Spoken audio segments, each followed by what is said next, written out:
All right. I think we are live now. Hello, everyone. Welcome to Vaadin Dev Day.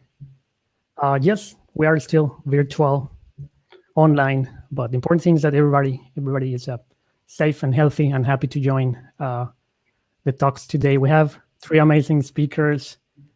First, we'll start with Simon Martinelli and a talk on data providers.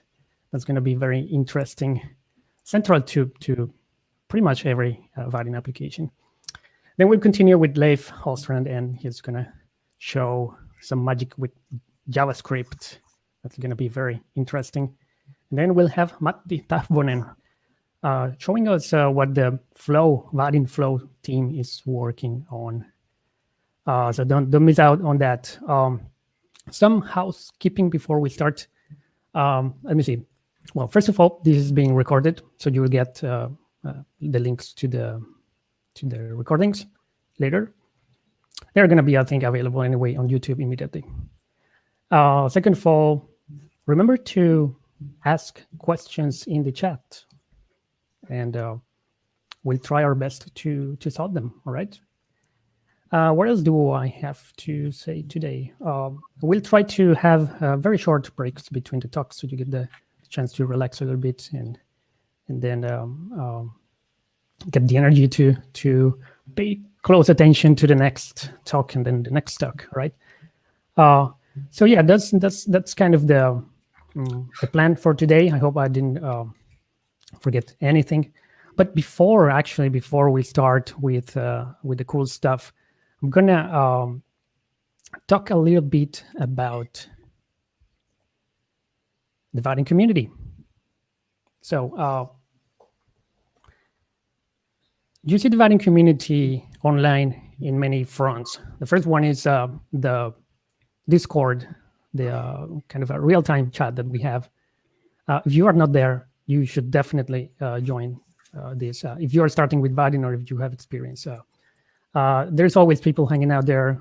For example, this screenshot shows that there were more than 100 people online, plus Vaadiners, so people working at Vaadin as well. They are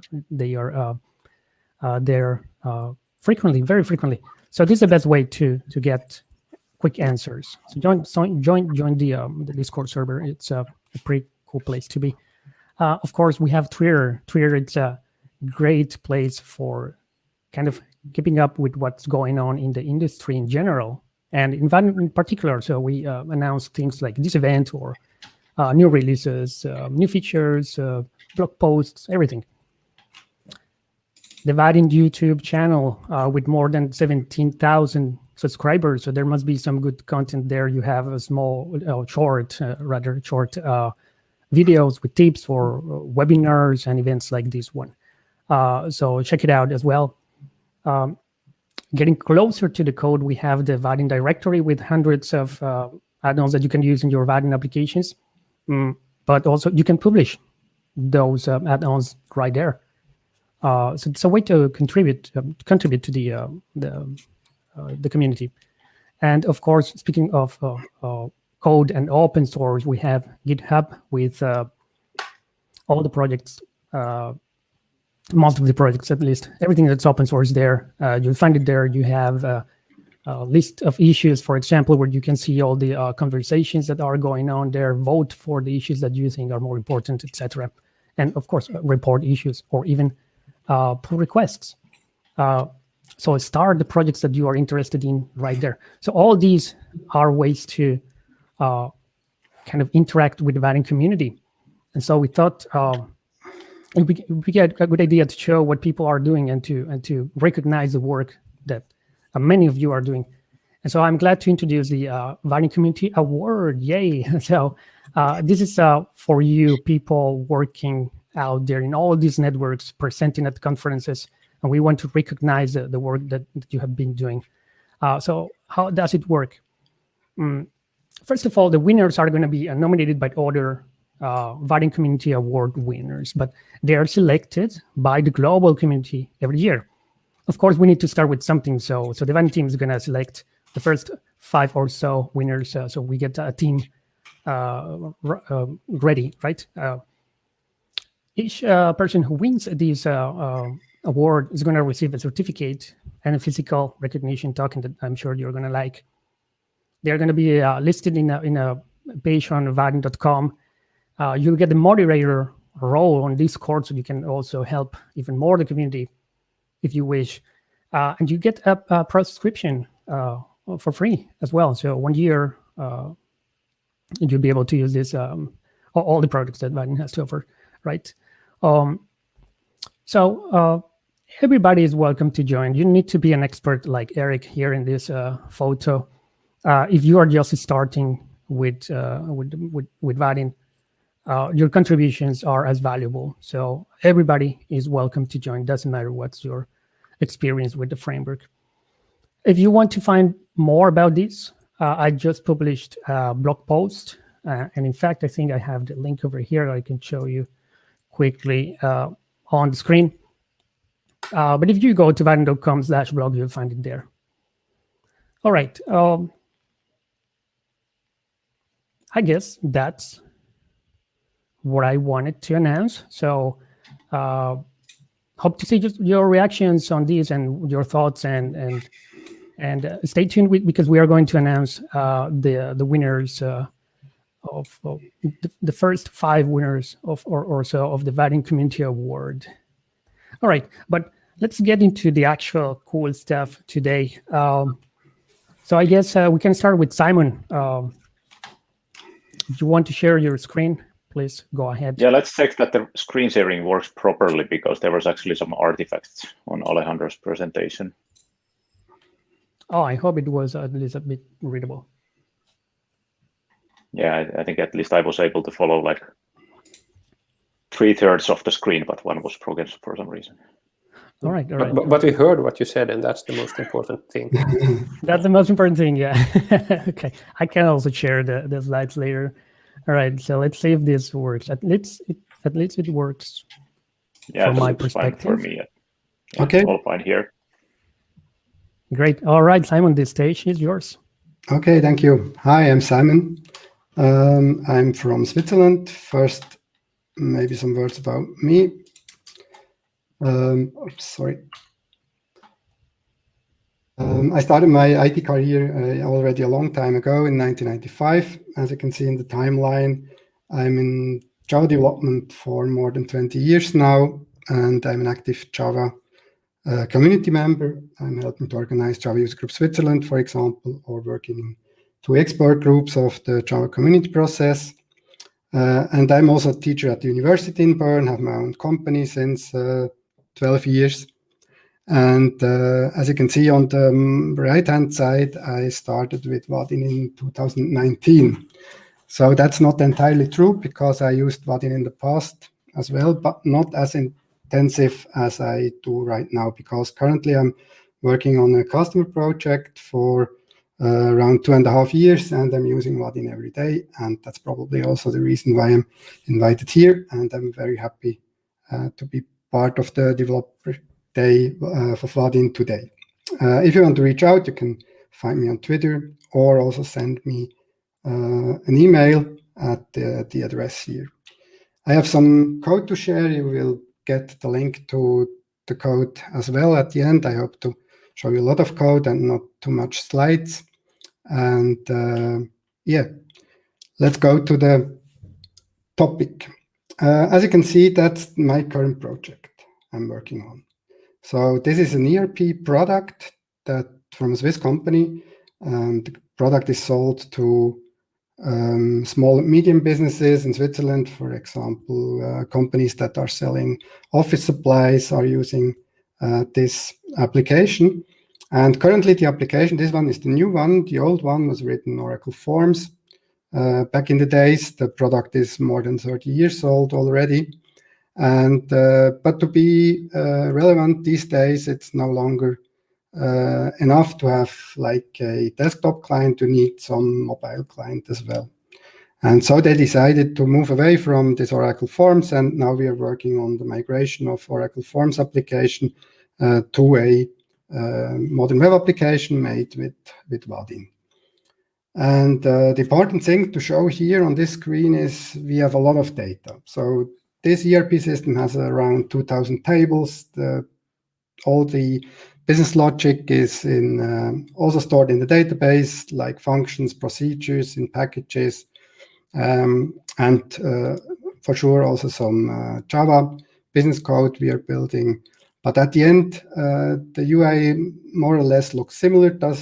This screen here, for example, is from the price list module, where you can set price list, create special prices for some products for the customers.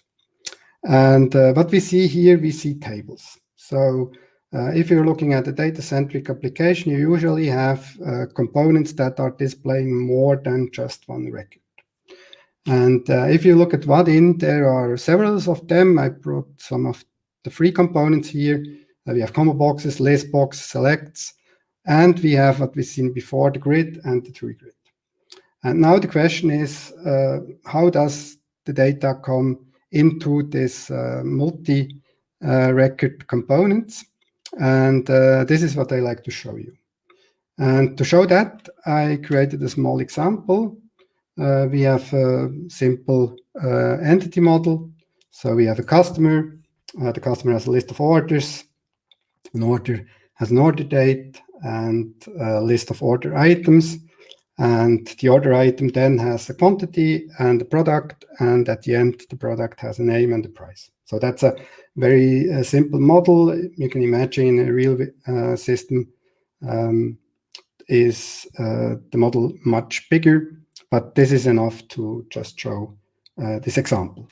So what I did, I created an application with Vaadin, and I started with an entity model. So we have the customer here, as you can see, with a list of orders. We have the order with a list of items, and the order item with the product, and the product with the price. And the requirement from my customer is I need to show the customer's revenue in a table. So they want to see a table with all the customers with their revenue in total.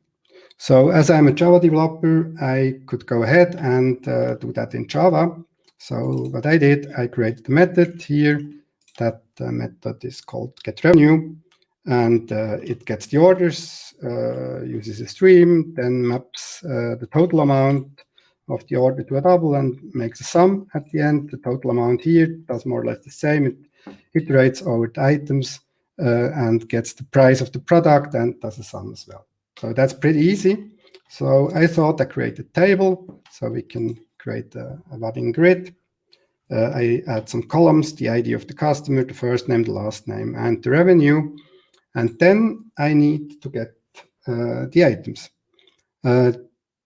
By the way, if you're using Vaadin 14, and that's what I currently do, by the way, we are using the LTS version, not the newest one, then this would look a bit different. But here we have set items with Vaadin 17, the whole DataProvider stuff changed. And now we have this nice set item method where I can pass just find all method. And the find all method, by the way, comes from a customer repository. The customer repository is a JPA repository. That's why we have the find all method. And now I like to see that in action and start my application.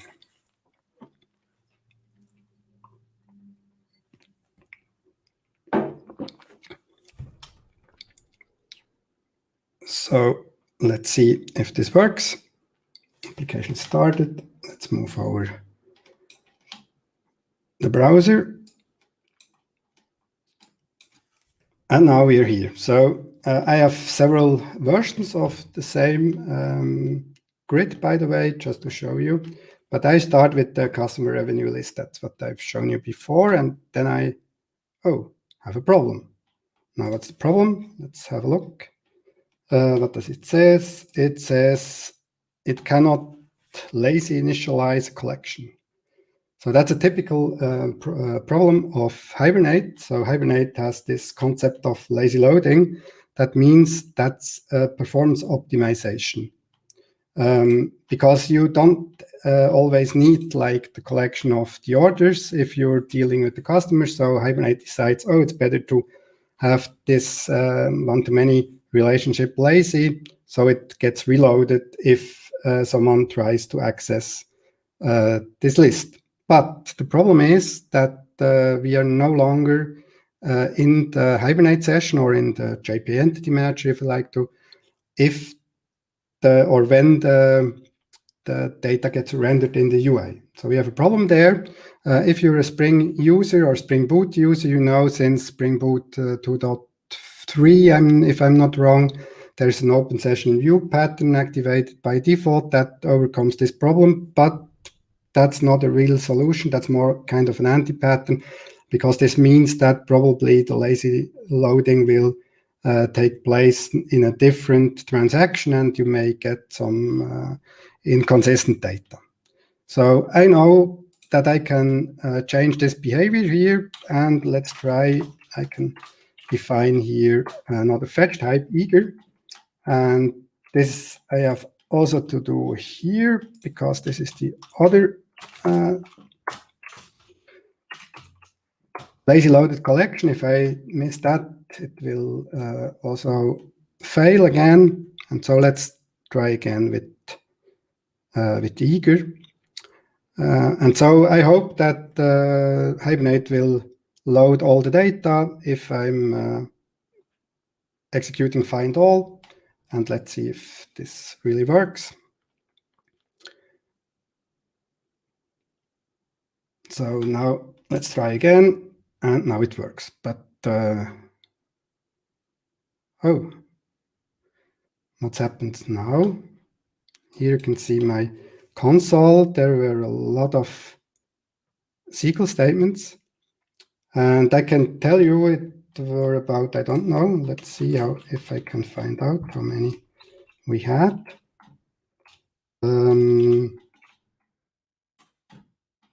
That again, and I show you a trick how you can get that. There's a property that you can set in Spring Boot. It's called Spring JPA properties, and it's from Hibernate. Hibernate generates statistics, and I can set that to true. And so I rerun the application again, so it may print out how many statements get executed for that.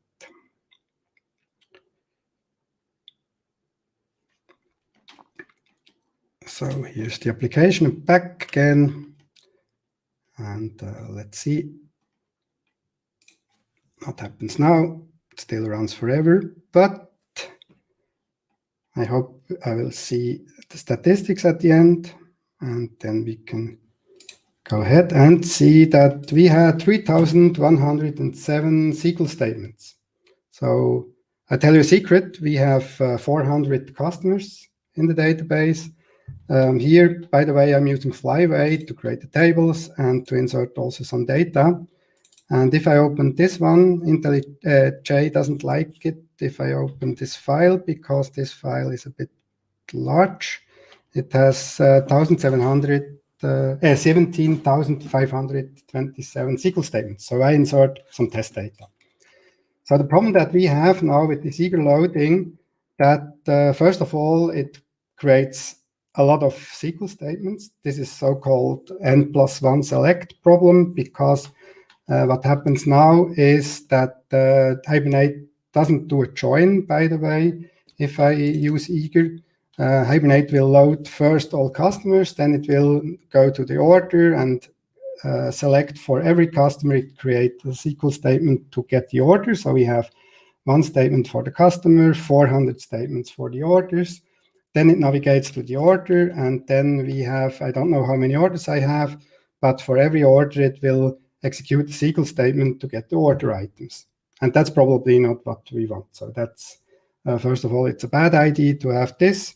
This can be changed, by the way. We could use something called entity graphs. That's a Hibernate specific thing, or a JPA standard, by the way, to define how to get the data, so that it will not be fetched eager with separate statements, but with the join. Or we could use join fetch if we create or we write the statement by our own. Now, that's maybe one thing that we could do, but the other problem that we have here is it loads all the data. So if my user comes and just clicks on customer revenue list, he just sees a handful of customers. So we don't need to load all the data. So let's create a better version of that. And the better version means that we try to lazy load the data also with Vaadin for the grid. This we can see here. So set items is no longer find all, but it's a lambda expression. Here we get the query inside, and the find all method that we see here is now a different one, because this one has a pageable that is passed. We have a page request here, and this page request can be passed to find all. Here, that's the pageable interface. And this one comes from paging and sorting repository. That's because the JPA repository inherits from a list or from a hierarchy of interfaces, and there we have a find all method that allows us to pass paging information. And now this query object is quite interesting, because this is a query object that gets passed to the set item method. The set item method here is no longer takes a list. So maybe we go back here. This set item method takes a collection, and this set item method in the second version takes a so-called fetch callback.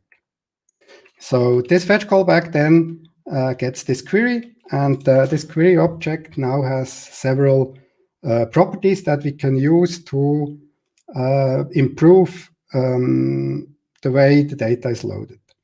First of all, if you come from Vaadin 14, there are not the same properties, for example.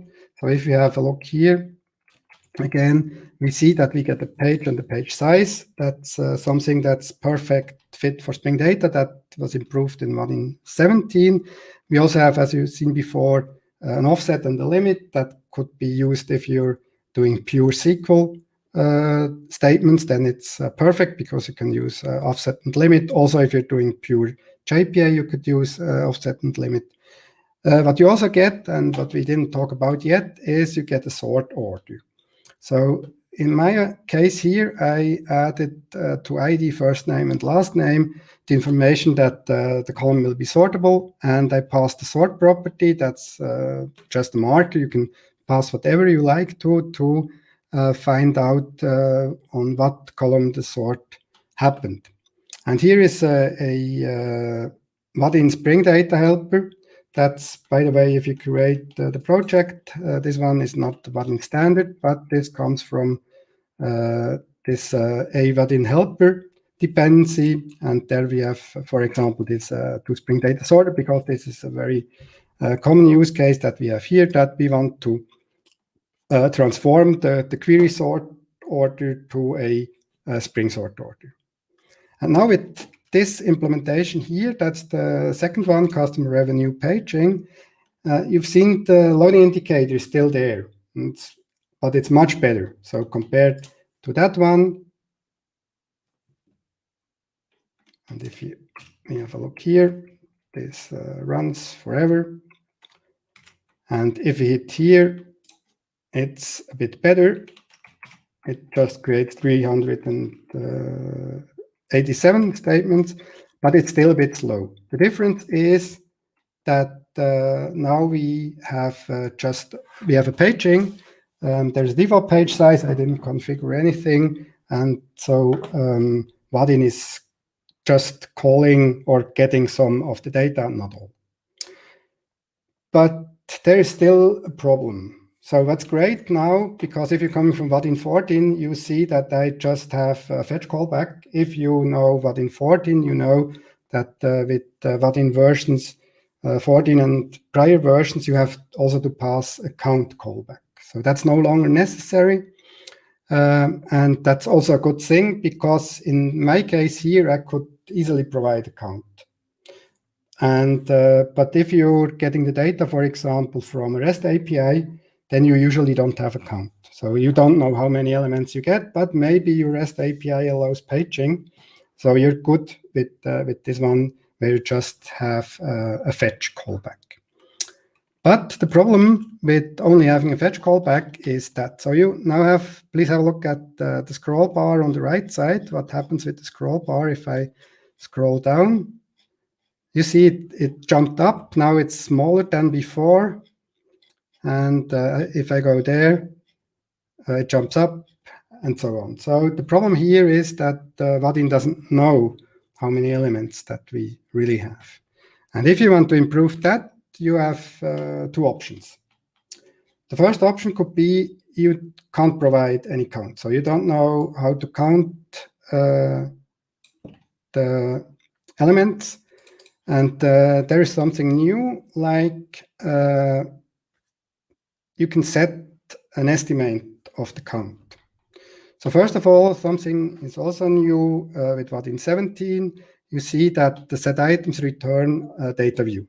In that case, grid lazy data view. The grid lazy data view or the data view has some interesting methods on it. For example, you can refresh an item, or you can refresh all items. You don't need the data provider that you were used to use in Vaadin 14 and older.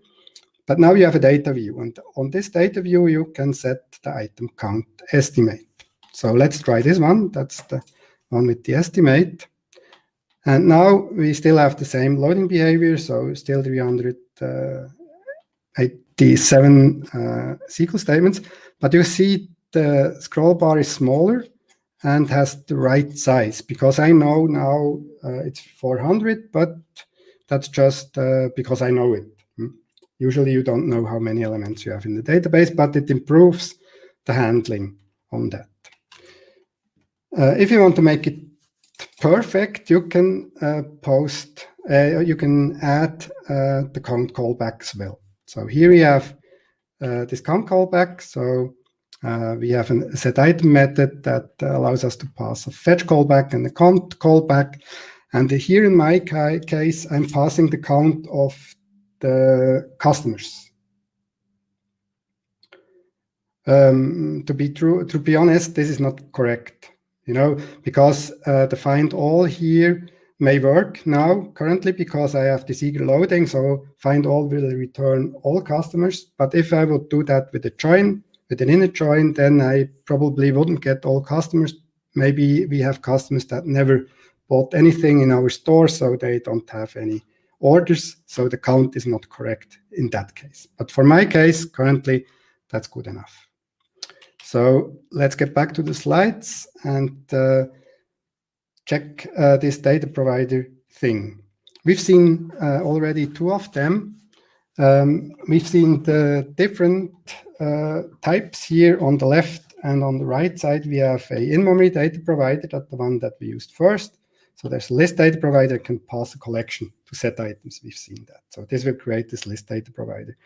This list data provider or the in-memory data provider should only be used if you have a handful of items. So you shouldn't use that. Maybe 400 will be not too bad if you load it better than I did. Then it wouldn't load a lot of data in memory.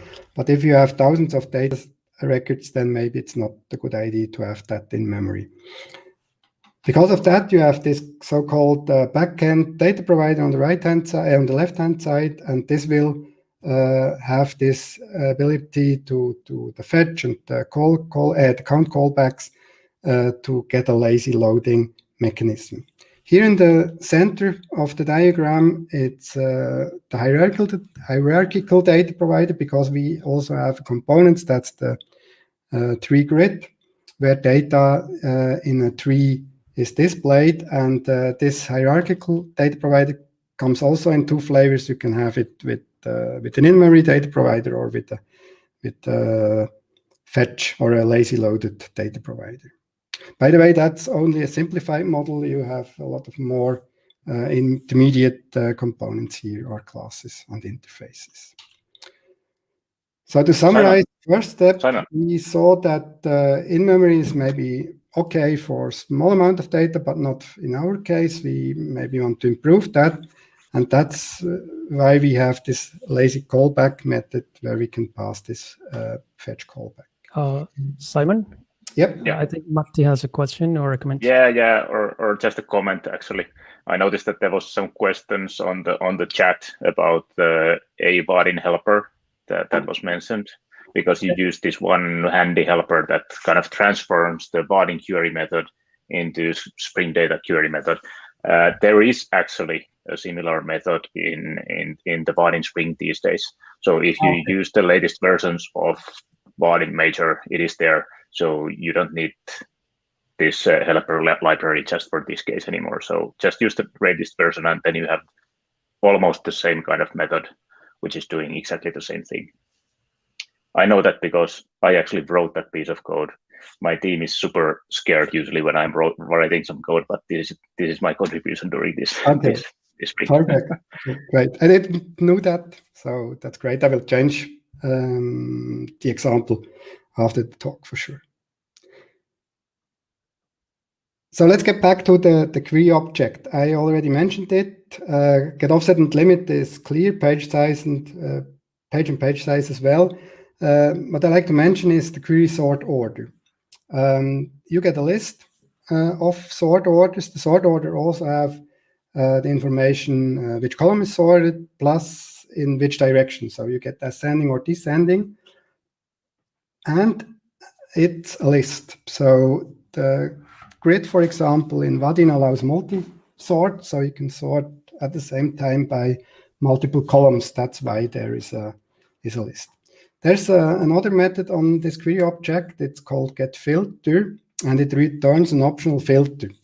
I will show you an example with this filter, but this is deprecated now since Vaadin 17. People who use Vaadin 14 know this filter stuff, so you can filter on a data provider directly. Today this is done a bit different, but I will show you later the stuff. Here we have the sort order. Also here still this two Spring Data Sorter example. This will be changed because as Matti said, this is now integrated.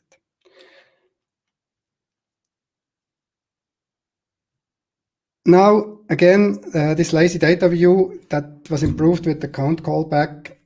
Some words about performance. The problem, or the good thing about the count is the better behavior of the scroll bar, as we have seen.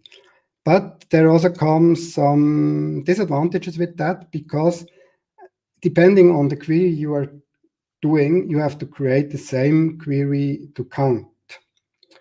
And if this query to get the data is complex and slow for some reason, maybe it's not optimized, then you should optimize before you remove the count. But if it's not possible to optimize the query, you maybe should not use count, because then you will always get the count query at the beginning that is slow as the data query. So you may have double the time for the first request because it counts first and then it fetches the data. So it depends a bit on what you do. But if you do easy stuff, so displaying a list of employees, for example, or something like that, so there's nothing against this count because it may improve the behavior.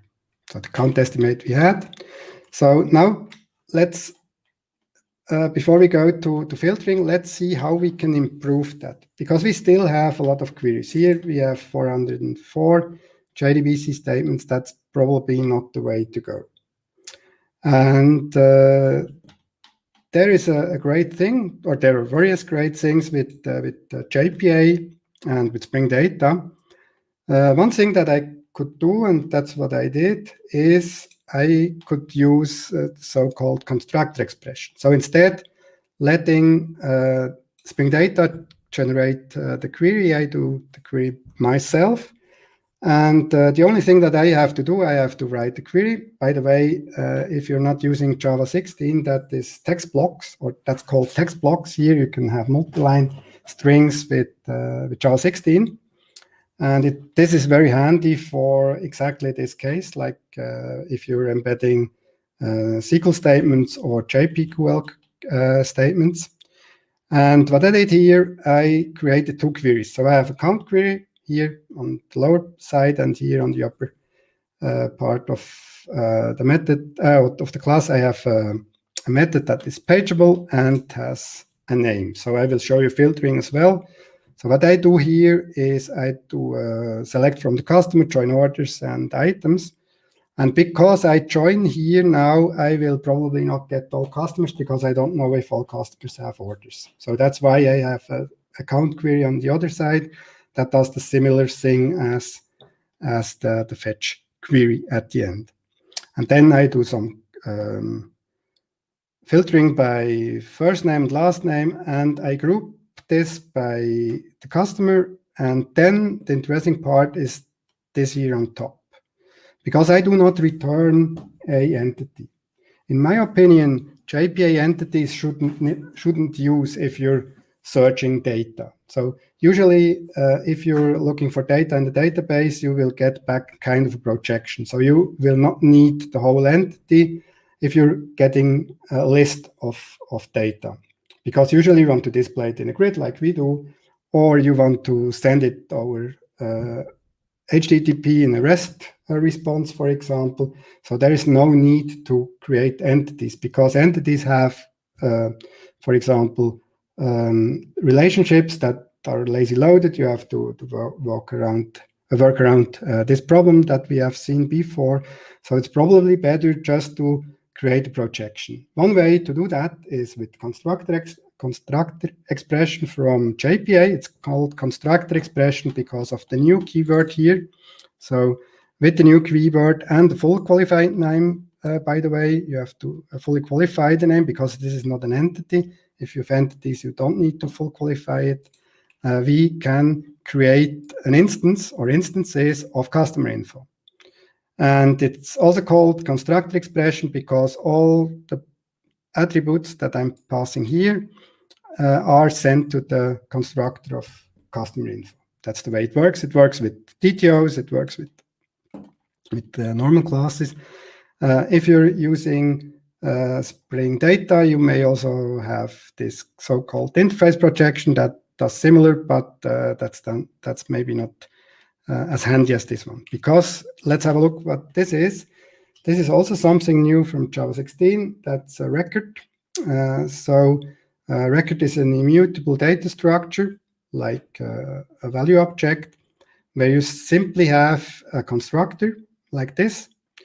And then you have methods to get the properties. So you don't have a get ID or a get last name method. You will get an ID and a last name method. I omitted the get from the Java Beans convention. I don't know why, but maybe it's better style today. And then you can use this customer info record directly. And now let's see how we can use that. We have here another version, and in this version here, the grid now is of type customer info, no longer customer. And here we see that I use ID, first name, last name, and revenue. And here you see that's maybe an advantage of the records without the Java Beans convention, or without the getter. I have customer info ID, first name, last name, revenue. That's better readable than if it's get ID, get first name, get last name, get revenue. And that's more or less the only change. What I also do, I do filtering. So I added a text field where I can filter, and I have a value change listener. And here I call a method called load data and pass the value of the text field that's taken from the event. And load data creates these two fetch and count callbacks and passes, first of all, the name that is in the text field, and then it uses for sure page and page size and also the sort information to sort the data. And now let's look how this behaves. That's the one here. If I click here, you see that it executed, and it executed exactly one JDBC statement. So that's not entirely true. That's the fetch that just executed one. If I go here up, I see another one. That's the count. Here we see the count, and here we see the fetch callback. And I think that's kind of a rule of thumb or a best practice. However, in my opinion, if you have a list of data in a grid, then you should only see 1 or 2 statements. You shouldn't see a lot of statements, because if you're seeing a lot of statements, you have this N+1 problem. I also work for customers that have problems with performance, mostly with applications using Hibernate. And there, the first thing that I do, and that's something you should do as well, you should first display all the SQL statements that are getting executed. You can do that by a logger. There's this logger here. That's the org Hibernate SQL logger. You set it to debug and you see all SQL statements. And the other thing that you should do is generate statistics during development. Then you see if you have this N+1 bumps that maybe could generate the problem. The worst thing that I ever seen in my career was an application for the Swiss government. There you could search for people, and if you entered some data and hit search, then you get around 6,000 or 7,000 SQL statements executed. But what you see on the screen, you saw 20 records in the grid, because they did paging, but first of all, they did paging only on the client side, and secondly, they had this N+1 problem multiple times in their data model. So take care if you're using Hibernate for selecting data. So please have a look and make sure that there are as few statements as possible in the output. So that's filtering. Filtering has also another flavor, but this is now deprecated, but just for completion for the Vaadin 14 user. If you want to do that, in the past, you had to create a filter. Let's get here. You had to create a data provider that allows filtering. So we created a data provider here with the callback. So that's not different from what we do now. We have the same queries, so the find and the count. But we have a method with configure filter, and this will create a configurable filter data provider. And this one has a type more. So this string here is the type of the filter. So now you can see that why there is a filter on the query object, because now I can use set filter on the data provider. And then if I do the query here on top, I can get this information from the filter. So that's the old way to do, by the way. I asked Matti because why this is there and why there is no filter anymore and why query has still this filter property. The point is, it doesn't matter. So it doesn't matter. In my opinion, this looks nice here with the filter, but it doesn't matter if you create with every filter this thing from new. So you create, you call set items past these two callbacks. It doesn't matter if you do it like this or if you use the legacy filtering. That's the point. Now, there is another method if you're using this callback data provider or another attribute that, or a parameter, sorry, that you can pass. It's the so-called identifier getter. And I like to show you this. I think I have it. No, I don't have it here. Sometimes, or let's start different. Vaadin uses equals. So you have equals and hash code. And if you want to identify an object in a list, for example, equals is used. Vaadin is not different from that. But what if you can't implement equals? So if you have a class that's not your class and this class doesn't have an equals method, how do you know which one is the identity of this object, or which attribute or which attributes? And therefore, you can pass a third parameter to the callback data provider. We have the fetch callback, we have the count callback, and we have the so-called identifier getter. That's a method that you can pass. That will be called if Vaadin needs to get an ID. And here, for example, we have the employee and the pass getID, so we use getID for that purpose. You could also have multiple attributes if you like to. That depends on your use case at the end. And here are some methods that you can get on the data view class. You have refresh all, so you can reload the data, or you can refresh a specific item. That is very handy if you want to reload the data after you have edited, for example, one record in a dialog or in a form, and you want just to refresh this. There are other methods on the data view that are interesting. You can get the next element, for example, from the selected element. That's also possible. And by the way, just as an addition, I created another view that I didn't talk about. I use Juke here. So if you don't like Hibernate and like SQL, for example, you may have the possibility today to have these text blocks in Java 16 and no longer use string concatenation in any way, but it's not type safe. And that's why I brought in Juke. I don't want to talk about Juke, but just a sneak preview. Juke has a class so-called DSL context. That's the domain-specific language class. And with that, you can formulate a SQL statement. And what you see here in between the constants, these are generated. This is a generate meta model from Juke. So Juke, for example, takes my where do I have it?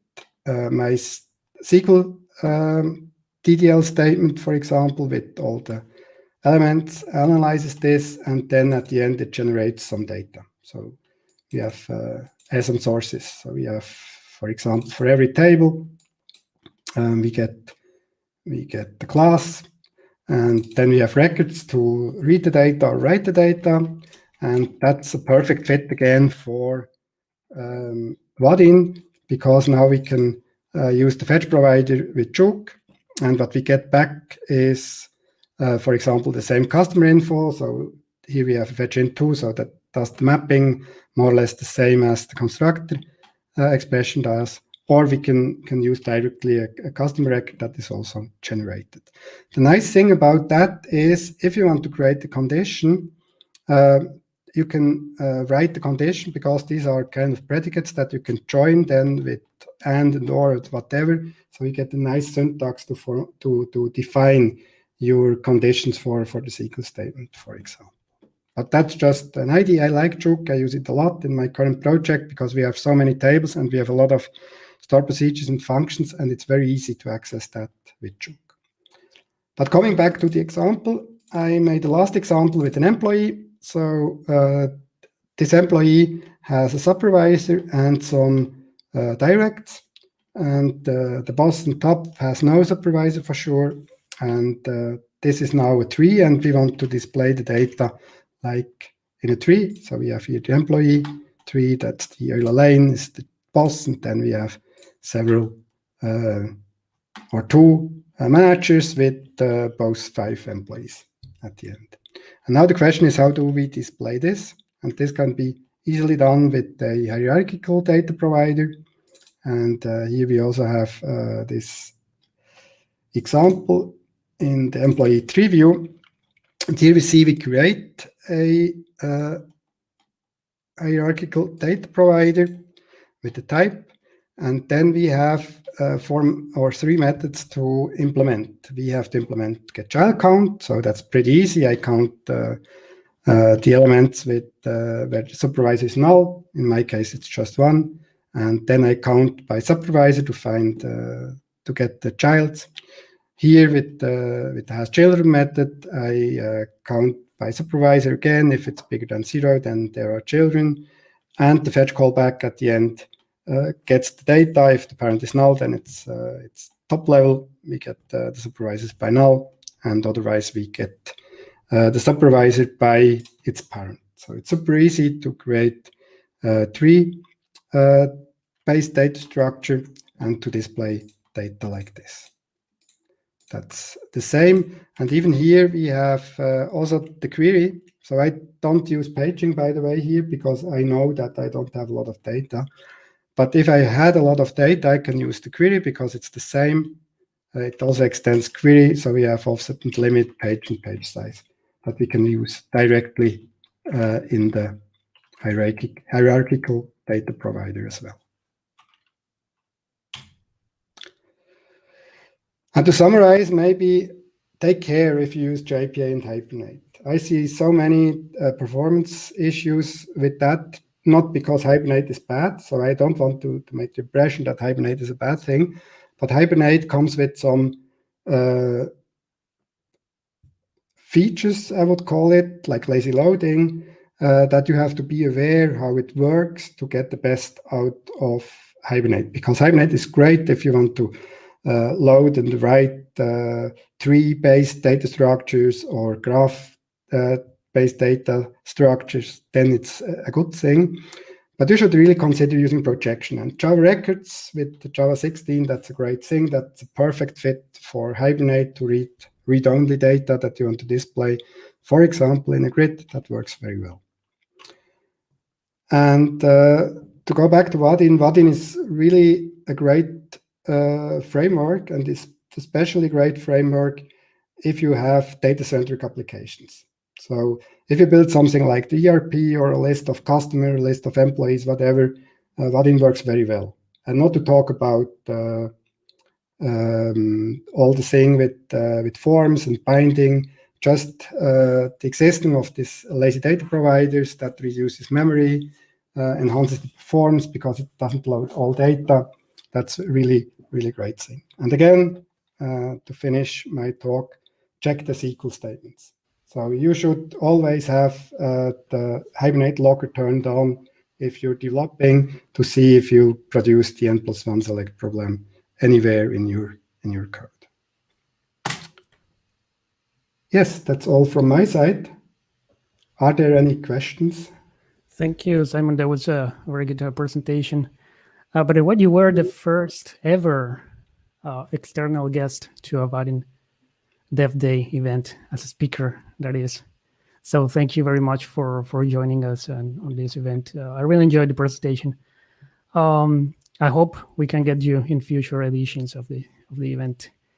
On the questions side, well, here's one that's not very technical, but more of an opinion. Juke versus query DSL, which is better? Why? That's very simple. It's Juke. The reason why it's the first thing that we have to consider is Juke is maintained, actively maintained, and query DSL not. Query DSL has a problem because query they had a problem with the committers because they are all volunteers, so nobody is earning any money from query DSL, and you as Vaadin employees, you have to find a way to monetize open source. And Juke find that way because Juke is not entirely free. If you're using an open source database like I do, Postgres, for example, then it's free. But if you're using Oracle database, a Microsoft SQL Server, or any of the other commercial database, then you have to pay a subscription. And that's why Juke also works. On the other hand, what's much better with Juke is the support of multiple databases. Because if you look at this query here, where do we have it? I would say here. This query is free from database-specific stuff. But I could use database-specific stuff here as well, and Juke would emulate the function if it's not available in the target database. So that way you could use the same Juke code on multiple databases like you do when you use Hibernate. That's one thing.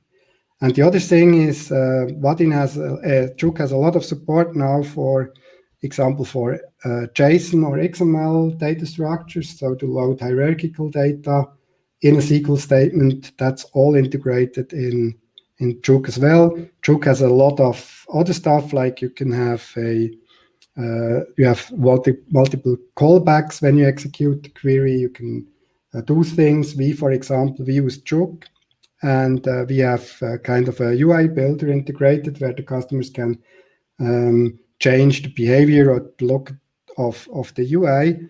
And we capture the SQL statement that Jook is generating, store them in the database, and then we can re-execute them if you migrate the database, for example. And Jook can generate the code from multiple sources. So here in my case, I use Flyway. I could also use Lickybase or any other tool that has SQL statements. And then it generates data from the SQL statements, but I could also use any database that is supported to generate the meta model from. So I really like Jook. And the best thing about Jook is Jook has a great blog. You should, if you don't know yet, you should go to jook.org on the blog, and you will learn a lot, not about Jook, but a lot about SQL. So Lukas Eder, the main contributor of Jook, is very active in that space and is a SQL expert. You can ask him anything about SQL. He knows more or less anything that is possible. And to finish my answer, Jook will support reactive programming model in the next version. So you can use R2DBC as drivers, and then you also have this non-blocking SQL execution. You don't get that with QueryDSL. Great. Yeah, I think you could say a very good. It's a good match for Vaadin Flow applications. Kind of share the philosophy of writing Java. There's a questions about the source code. I guess it's going to be available. Sure. I didn't have it included, but if you go to GitHub, 72 services, the project is called Vaadin Performance. I put it in the chat here. You can share it with the audience. Everything is here. By the way, if you're using that, the first start will be more than half a minute, because it will execute the 17,000 SQL statements in the first run, and therefore you should use Postgres database. You could also use it with H2, but every time you will start it and you have an in-memory database, you have to wait half a minute. So maybe it's better to create a database. That's very simple. The best is to use Docker to run it. That's very easy. And then you can create a database Vaadin with user Vaadin and grant all privileges. We don't bother if this is a good idea or not here. It's just a demo. And then you can run it from the command line or from any tool. By the way, I borrowed that from start.vaadin.com. The README just adjusted it for my example. Yeah. All right. I think there were maybe some other questions that we missed, but we are getting close there was to at the least next. a question. Yeah, there was at least a question about 3-grid and how that does with lazy loading by Philip. Let's how about this? Let's take it at the end of the event, if you wish. So we can actually have a 1 minute now break before Leif's talk, and then we can get back to these questions. Sounds like a good idea. Okay. Perfect. All right. So thank you, Simon, again, and let's continue in around a minute or so. Yeah. And we just lost Leif. Just wait. I guess it's a bio break.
right, all right. I guess we can start with Leif. Let me add the presentation to the stream.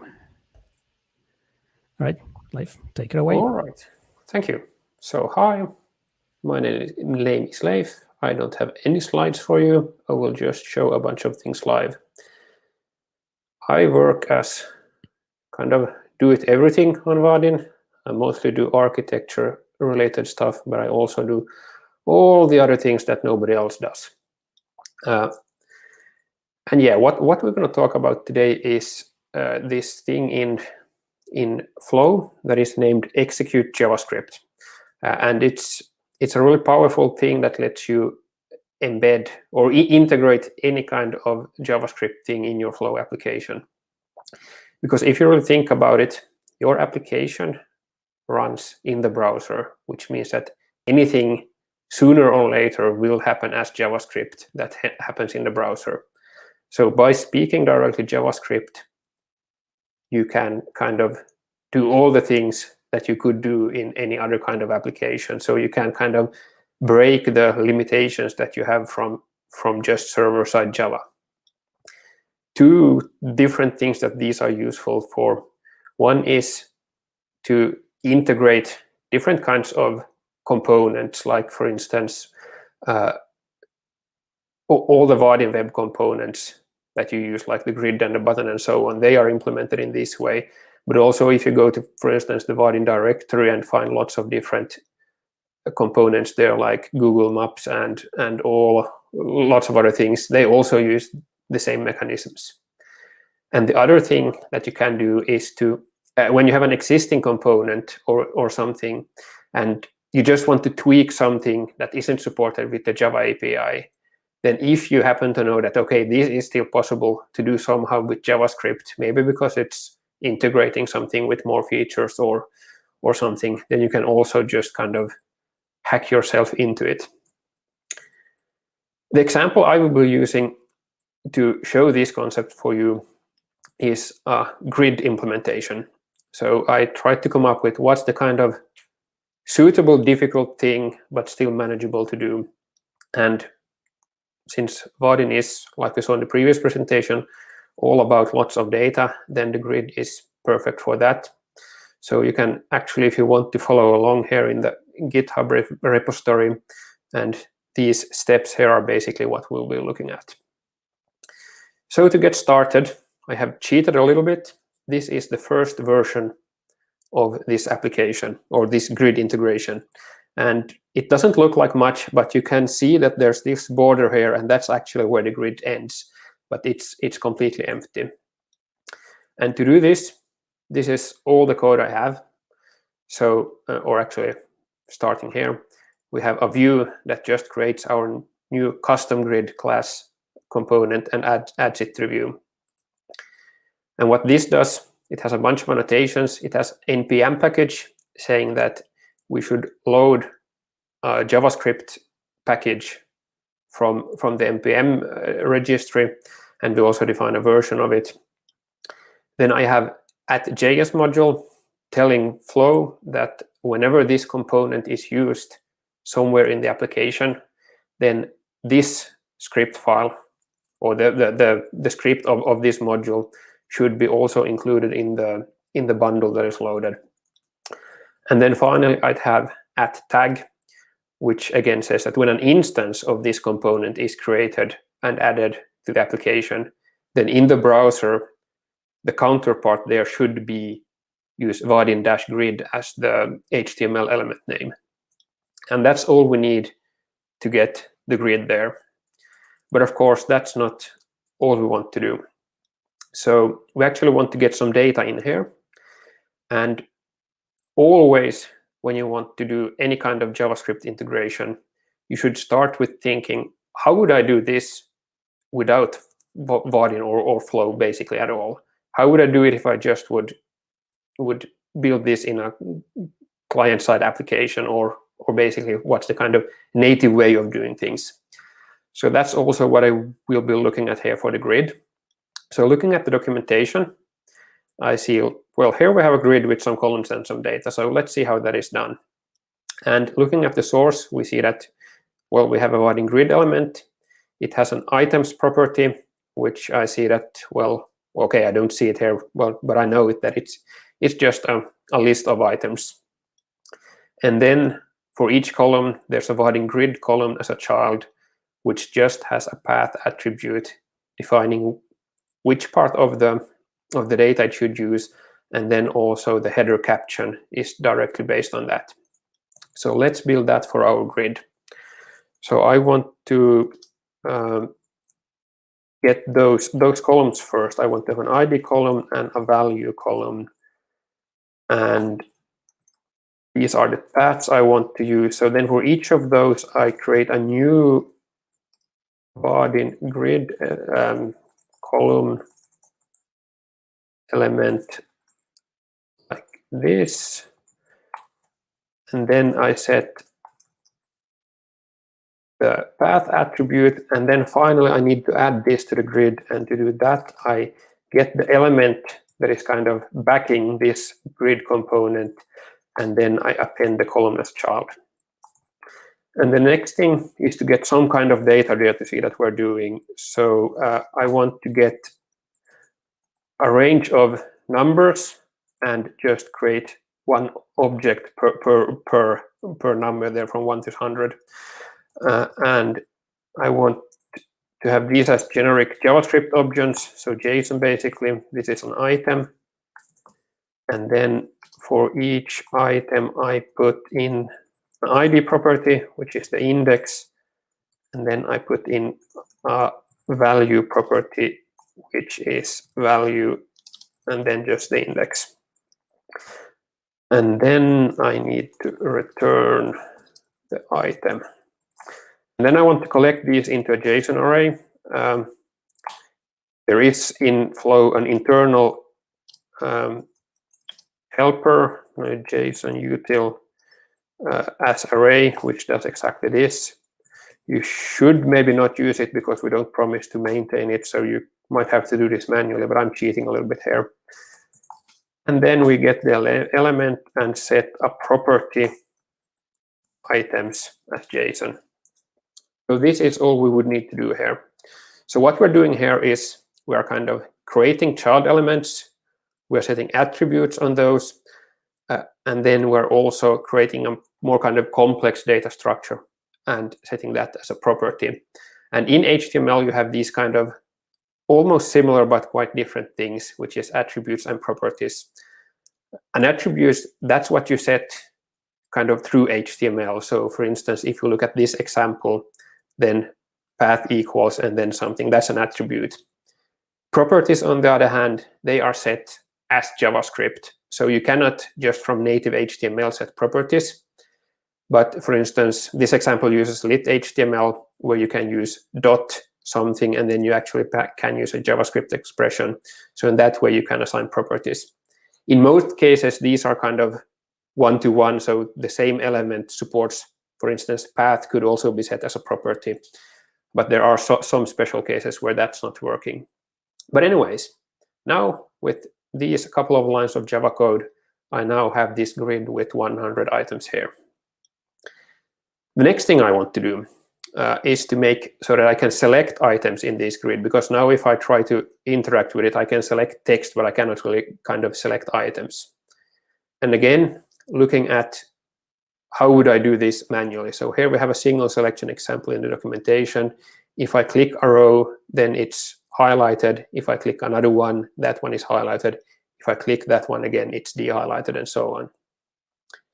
The way this works is that it listens to this active item changed event, and then it gets an event, and from that event it gets details and the value there, and that's the item that was activated or deactivated. And then the way it's done here is that if we have an item, then we create an array containing only that one item. Otherwise, you use an empty array. And then we set that as selected items, which is then also bound to the selected items property on the actual grid. So that's a couple of steps to untangle. I would recommend especially with these kind of integrations, to always do it one step at a time, because you have lots of opportunities for typos, because we have lots of hard-coded strings and so on that we need to use. So always take it slowly, so that you kind of, if you make a mistake, then you don't have 5 steps to see through that. Did I do this right? Did I do that right? But anyway, what we want to do is to listen to this active item changed event from Java. And there are 2 ways of doing that. One is kind of a low-level way, using getElement.add event listener. It's a little bit more flexible, but it's a more low-level thing, and just the code isn't as readable. I will instead show the more high-level way, which is we actually define an event class for this. So active item change event, and that extends component event, which is part of Flow. And then we define that the source of this kind of event will also always be a custom grid instance. And then we need to give it a constructor. These are the things that are there by default. We want to add one additional thing there, which is the ID of the selected item. And let's put that to a field. And with this, we could already now listen to these events. So we use component util, which just basically contains stuff that should be in a component class, but we don't want to put them there because we want to keep the API cleaner. So things that are not so often used, we instead put in the util class, and you can use them from there instead. So we want to add a listener to this component class, and the type is this active item change event class. And then what we want to do here, again, as I said, take things one step at a time. So we just, if event ID is null, then we show a notification, so saying deselect, and otherwise we show a notification, so saying select, and then also ID. So far this, it compiles, but it doesn't do what we want. We need to also add a little bit of metadata to this event class, so that Flow knows that it should do something also on the client side when we add listeners for this. So I can add the DOM event annotation here and put the name of the DOM event there. And the second thing I do is that for this parameter, I need to tell Flow how to actually find this value in the browser as JavaScript when the event happens. And then Flow takes care of actually sending that back to the server and actually calling this constructor with this value. So I need to put an event data annotation, is the new line, and here I need to write a JavaScript expression that will be run to actually get things working.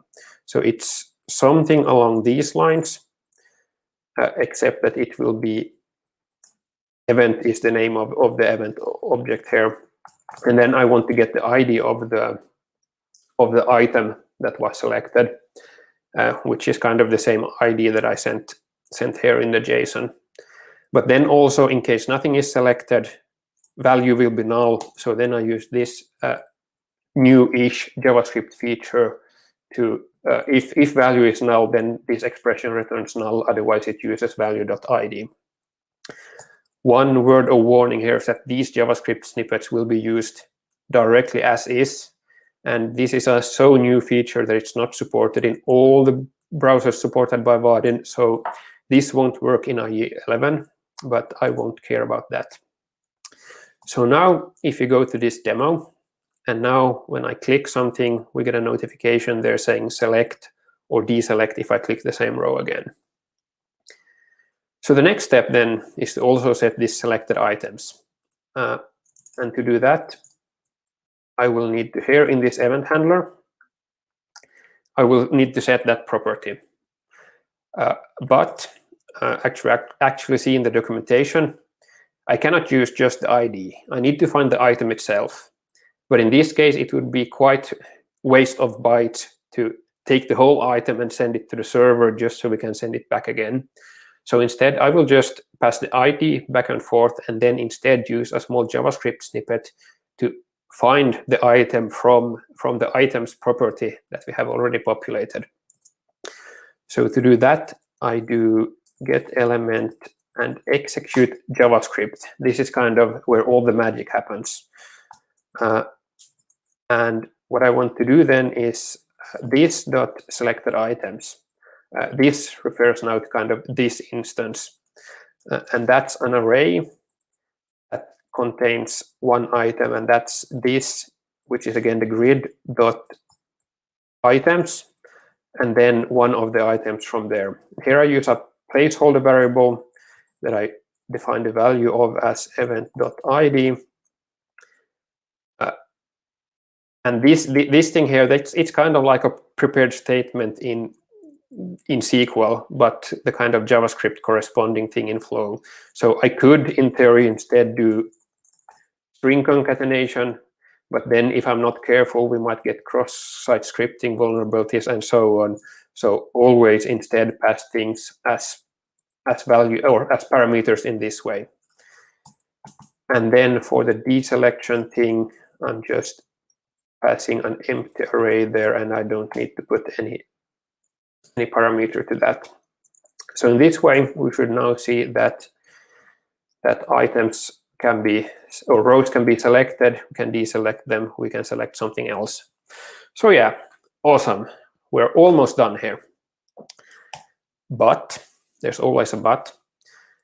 If I now emulate a slow network, we will notice that when I click to select, I don't get any feedback at all as a user until after the round trip.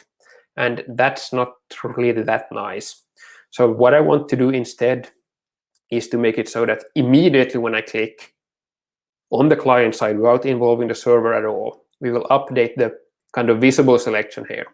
But at the same time, we will also send the values back to the server so we can run our kind of business logic, which here just shows the notification. So to do that, instead of setting these in the listener, I want to actually, I want to run another JavaScript in the constructor instead. And there I do add event listener. And the name of the event is the same active item changed. So this is just now a JavaScript snippet that will be run whenever this grid constructor is run. What I want to do there is say this does selected items is an array containing, and here I can just use event detail value. So if nothing is selected, then there will be an array containing only a null value, which grid also will use in the same way as kind of not selecting anything. And now with this done, waiting for the refresh, there we go. So now if I make the network slow again, we can see that immediately when I click, the highlight is updated, but then only with a delay we get the notification. So that's a great improvement for this particular use case. But there's always a but. Now, as you can see, we are getting kind of a little bit too much JavaScript to have inside a Java file. So I want to extract this into a separate JavaScript file instead, or actually a TypeScript file. So I want to just trigger that once here in the constructor. So kind of init grid and pass this, so the grid instance to it. And then I want to add a new annotation saying that we had another script file that should also be used, and I will name that grid.ts. And because the TypeScript editor in Eclipse is not so good, so I will instead use VS Code for my TypeScript editing. So here I am in that. I will paste the old code just so I have it handy. But what I want to do now is to create this init grid function that can be run, and it gets a grid, and it's a function. But the thing is, well, actually, there's multiple things here. If you look at quite much documentation, especially older documentation for how to integrate this and that with JavaScript. Like if you look at how to use Google Analytics, okay, well, not Google Analytics, but many of these things say that this is what you should do to kind of define your global callback or something. But now, because Vaadin is using a new-ish feature called JavaScript modules, it means that undefined variables that we do here, they won't end up in the global scope as they did in with regular JavaScript or old-fashioned JavaScript, so to say. So instead, I need to explicitly say that this should be assigned to window, which is the global scope. But this is not enough, because here we are using TypeScript, which tries to protect me from mistakes, and TypeScript doesn't know about something called init grid on window. So here I need to tell TypeScript that it shouldn't try to do type checking on this particular thing. And the other thing I can do is to say to TypeScript that this thing that will get to this method, that's actually a grid element that I'm importing here from the JS module. So now with this defined, we have really nice syntax highlighting and code completion and anything. So for instance, TypeScript knows that there's a selected items thing here and so on. So we can basically take this old snippet that I had and slightly update it. So this is now the grid. And let's split this up to a multi-line thing just to make it a little more readable. And this is the grid. But then we have, again, one more problem, which is that TypeScript doesn't know that grid fires active item change events that contain a detail, and that detail contains a value. I'm using Vaadin 14 here just because I suspect that's what most of you are using. But in newer versions, this would work. But here I again kind of cheat, saying to TypeScript that it shouldn't be concerned about the types for this particular event variable. So now with this in place here, and on the Java side, I am calling the init grid method and passing the grid to it. So now, hopefully, we have the same functionality as before. Now we just have more manageable code. But there's a problem. We actually introduced a bug when we moved this to the constructor instead of doing it in the event listener. And to see that bug, we need to actually do something that finds it. So what I will do is I will add a button here that will toggle, kind of remove and add the grid back again. So if grid get parent is present, then we remove the grid, and else we add the grid back as the first component. Because now what we will see is that now selection works, yes, and notifications go away. Thank you. So now when I toggle, we remove the grid, and now we add it back. And now we see that I get the select notifications, but I don't get the highlighting anymore. And the reason for this is that, for instance, this listener that we're adding, that state that can kind of be reapplied, because as you see, we're reusing the same grid Java instance all the time.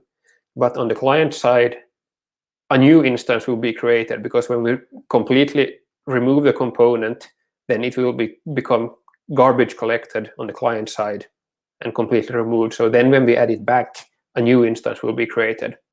And state, like what event listeners do we have, that gets reapplied by Flow. Children get reapplied by Flow. Property values get reapplied by Flow. But it wouldn't make sense to reapply it JavaScript executions, because those are kind of actions. They are not state. So actually, what I need to do here is to wrap this into attach listener, so that whenever this grid instance gets attached again, then we run this initialization again. Now, there are a couple of special cases where you might get multiple of these attach events, even though the client-side instance is not recreated. So to be on the safe side, we can also here add a small check to avoid reinitializing. So we can define weak set that will contain all the new weak set, of course, that will contain all the grids that have already been initialized. And then we can do if initted has this grid that we're about to init, then we return immediately. And then we also need to add the grid there. So in this way, we have everything set up so that we can reselect things or toggle visibility and still have everything working. So now here, if now selection works, yes, I remove the grid, add a new one, and then we still have the selection highlighting there. So yeah, we have seen a bunch of things, but there's a couple of things more I want to show you. The first thing that Simon also talked about was lazy loading, because here now I'm just setting 100 items, and that's quite fine to send as one big batch. But what if we have, for instance, 10,000 items again? Then it wouldn't make sense to send all of them to the browser immediately when we open this view. So instead, I want to add lazy loading here.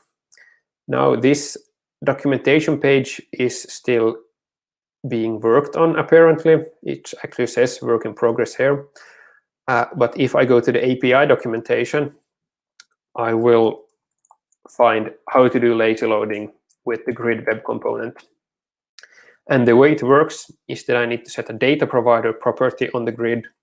And that data provider is a callback that receives one parameters thing, which kind of page and page size and a bunch of other things. And then we receive a callback. And to this callback, we should, once we have the requested items, we should call the callback, pass the items there, and then also pass the total size, so the number of items, or an approximation. So let's unpack this. Let's start on the client side. So we want to do grid.dataProvider equals something, which get params and callback, and this is an arrow function. And here I want to make a request to the server saying that, hey, could I please get these and these items? So how do I do that? Well, the thing is, if I go to the component, I can add a method here, request rows, that takes page and page size, since that's what I will get from the client side grid. And now if I add client callable as an annotation, then this will get, well, as it says by the name, it will be callable from the client side. And again, let's just show a notification first to see that we do everything correctly. So request, and we have a page and page size. No, page size, I said. So how do I call this thing? Let's first actually try that out in the browser. So if I select the grid instance, actually the grid itself, not the content, then if I go to the console, and in this context, $0 is the grid, and here I can see that it has this thing called $server, which is actually injected there by Flow through that component instance, and it contains a request rows function. So if I call this with some values, then this notification is shown in this case. So that's what I can use. And now let's go to the TypeScript code to actually start using this. So I want to do grid dot, but then the problem is that TypeScript doesn't know that Flow will inject this thing into the grid instance. I could again do the same kind of as any trick as I have done with some other problems that TypeScript doesn't know about, but I can also define a custom type for this thing. So I will define an interface, let's call it custom grid, and it extends the basic grid element, but it also contains this thing called $server, and this thing contains a thing called request rows. And the type of that, it's a function that takes page, which is a number, and page size, which is also a number. And for now, let's say that it returns void. And now, actually, I also need to say that this thing that we get to init grid, it's not a regular grid element, it's a custom grid that Flow has injected the magic property into. So now, hopefully, TypeScript will know that, yes, there is a $server, it contains a request rows, with which we should pass a page and a page size. So let's take those out of the params object, params.page size. And now if I save this and open my grid again, then we see that we get the notification showing that, okay, page number 0 and 50 pages long. That's what has been requested. So now we just need to return the values and actually make grid use them. So what we want to do here is kind of the same thing that we did here with generating items, but we want to move it here into the callback or the client callable thing. And this is based on integer indexes now. So the start is page times page size.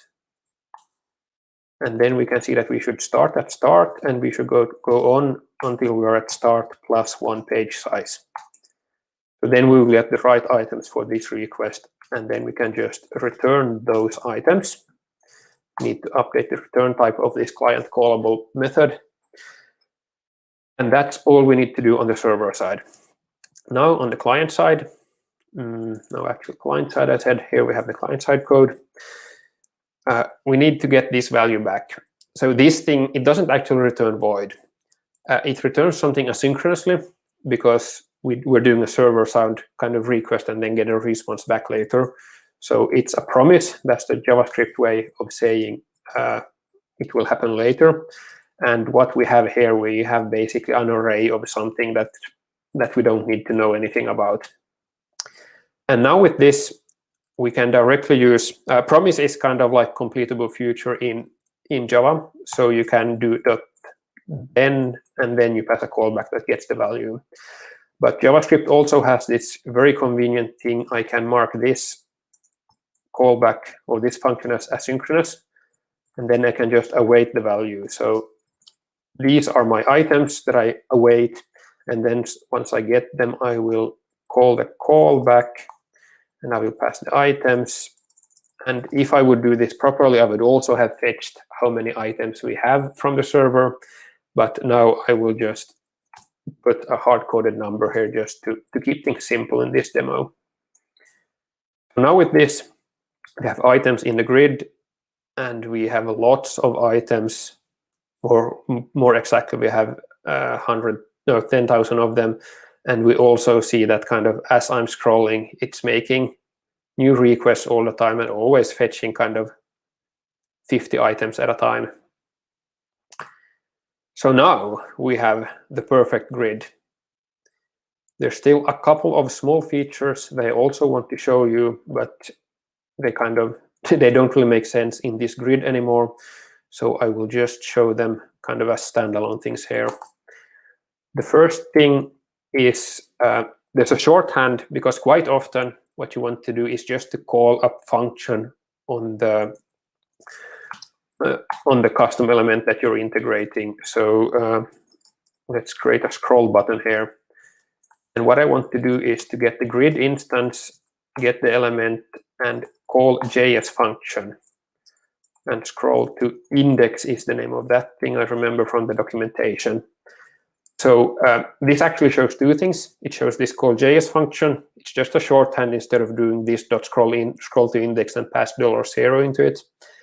The other thing we see is that get element is public here. So any Vaadin component you have, you can do get element on it to mess with its internal details.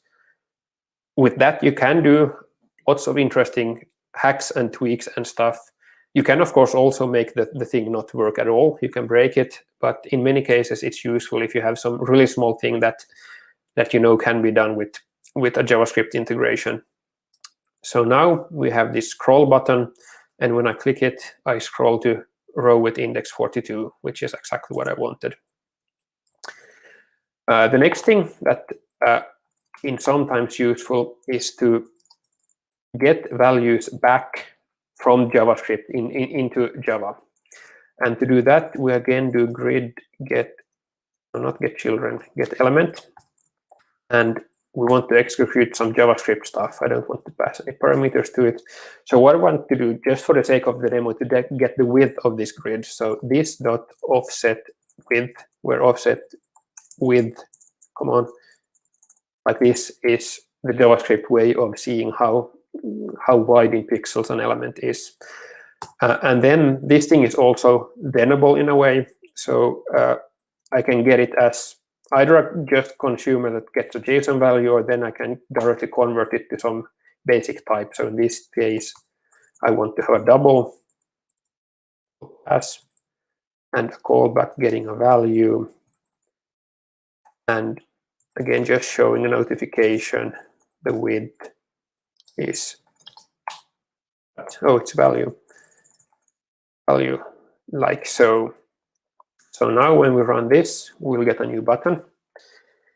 And this gets a little bit tricky, because what happens here is that when I click this button, the browser sends a request to the server. The server runs the click handler. The click handler says that, hey, run this JavaScript. Then that runs in the browser. It sends back in the response. That JavaScript runs, and then it sees that, hey, we should return a value back to the server again. So then the client side of Flow sends another request to the client, to the server, to actually deliver the value.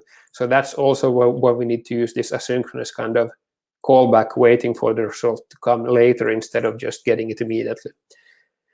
But still, it works so that it doesn't work. I just get null. And this is a really typical mistake. I did it on purpose, but you will make it by mistake. I forgot to actually return the value here.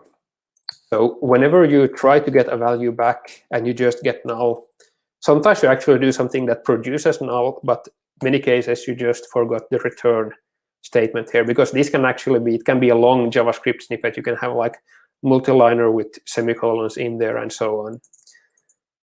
But now when I fix this bug, we actually get that now this is 508 pixels wide, and if I click again, we see that it's 831.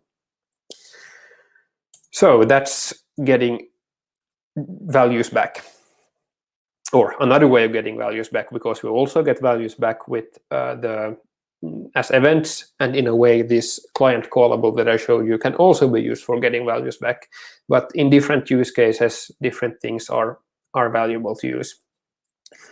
The last thing I want to show is to synchronize also properties. So for this, we could use an input element. So input is just an HTML kind of text field with minimal features. And then I want to get the element backing this div that is this whole view, and append the input element there. So one thing we also see here is that with this div, it's a Vaadin component, yes. I can add a component, I can add an element, I can add another component, and Vaadin doesn't care, because beneath the surface, this grid also has an element, and that's what actually gets added, and so on. So in this way, you can even mix and match between the high-level component API and the low-level element API. But what I want to actually do with this input is that I want to add a property change listener to it. And there's two variants, one that takes just a string and a callback, the other takes two strings. I use the two-string variant. So the first thing it takes is the property name, and that's value. And then the interesting part, it takes a DOM event. So the name of a DOM event, which should trigger actually synchronizing, so reading the value property from the client-side element and send that to the server so that it's available there also. And in this case, the event name I want to use is input. And then finally, we have the listener that will be run whenever this property changes. So this would also be run if I do server-side just input set property. Show notification. Typing is difficult sometimes. There we go. No. So there we have it. So I just want to show that the value now is, I get the value in the event, so event get value, but to also show you, it's also actually synchronized into the input element itself. So if I get value from here, then we will get the value that was the client-side value of the element, which is also then synchronized to the server. So now if I type anything into, or every time I press a key here, we will get the latest value property of the input synchronized to the server, and then we show a notification. Phew. That was all the JavaScript features I wanted to highlight, and kind of these are all just building blocks. You can combine them in different ways and use them to integrate basically anything, as long as you know how you would use it with just plain JavaScript and you know about these flow building blocks. Then you can create your own grid component if you think that the Vaadin grid component isn't good enough, or anything else basically. So the concepts we have starting from where I started, adding child elements to web components, setting attributes on any components. We can set properties also, though I removed that code already. We can listen to DOM events from the server. We can use this high-level component util add listener thing, or we can also use getElement.addEventListener, which has a couple of additional low-level features that might be useful. When listening to events, we can instruct Flow to take specific values from the event, or also from the element that fired the event, and send those back to the server so we can use them for doing something sensible. Then we need to remember that initialization needs to be done every time we attach a component, because otherwise the client-side instance might be removed, but the server-side instance is still reused. Then we saw how we can extract our script into a standalone file so that we don't have long JavaScript or TypeScript snippets inside Java code. Then we saw about client callable, how we can use that to, from the client, do RPC to the server, and also pass return values back. Then we have seen shorthand for calling functions. We have seen how to get yet another way of getting values back if you kind of explicitly ask for something, because here's the different thing with execute JavaScript. We are asking, hey client, could you send this thing to us? Whereas this thing with client callable, it's the client that kind of takes the first step and says that, hey, could you please send me this? Then finally, we also saw the property change listener to synchronize property values whenever there's a DOM event that kind of tells that, hey, now this value has probably changed, and then Vaadin will take off actually passing that back to the server. So with those building blocks, you can do anything with Flow. Do you have any questions? Thank you, Leif. That was a great presentation, very powerful, let's say, feature of Vaadin Flow. There are some questions, so let me find them here in the comments. Does Vaadin ensure that the function example init grid is removed from window when the component that caused it to be added is destroyed? Yeah, no, it doesn't, because what this annotation says is that this script should be included in the application bundle. So for performance reasons, all the different client-side dependencies, like all the web components that are part of Vaadin itself and any custom things that you add, all those are bundled to one big file. And when you load the page, then all that script is loaded and run. So what that means is that this is run just as any other JavaScript. It's kind of permanent until the page is reloaded. So this function will be here forever. On the other hand, it's just code that is loaded, so it doesn't really waste any resources, or well, it wastes really, really minimal resources. So it's not a problem that it's not unloaded in any way. But then if you do things on the element instance, like the way I did in the beginning, assigned items property to the grid, those are kind of, well, the element instance itself is removed, so then also all the values that you put there, those are removed. Right. Next question we have here. Maybe I've missed something, but what is the advantage of doing it with JavaScript, TypeScript, and not only in pure Java on server side? There was already some conversation in the chat about it, so comments by Matti as well. So please feel free to jump in, Matti, also if you want. Yeah, it's basically implementing components. So you saw some very tricky JavaScript tricks did by Leif, but never write that kind of code into your own application. Write those into your component implementations and hide it there, and create a nice-looking Java API on top of that code. Yeah. So basically, these are the things that all the Vaadin components are using internally. If you open, for instance, grid.java, it isn't actually full of these things, because grid.java has so much bookkeeping for managing data providers and so on, but it still has a whole bunch of those kinds of things using exactly these mechanisms. And these are low-level things allowing you to integrate anything. But then definitely, you as a kind of component developer, it's your responsibility to create a nice Java API so that you can kind of get all the abstractions that you're used to using. You implement support for something once, and then you can use it anytime you want. So that's the kind of point. Because what this do is it allows you to do things that are just impossible otherwise, and that's the whole point of it. Yeah, and this is kind of what the actual Flow framework provides.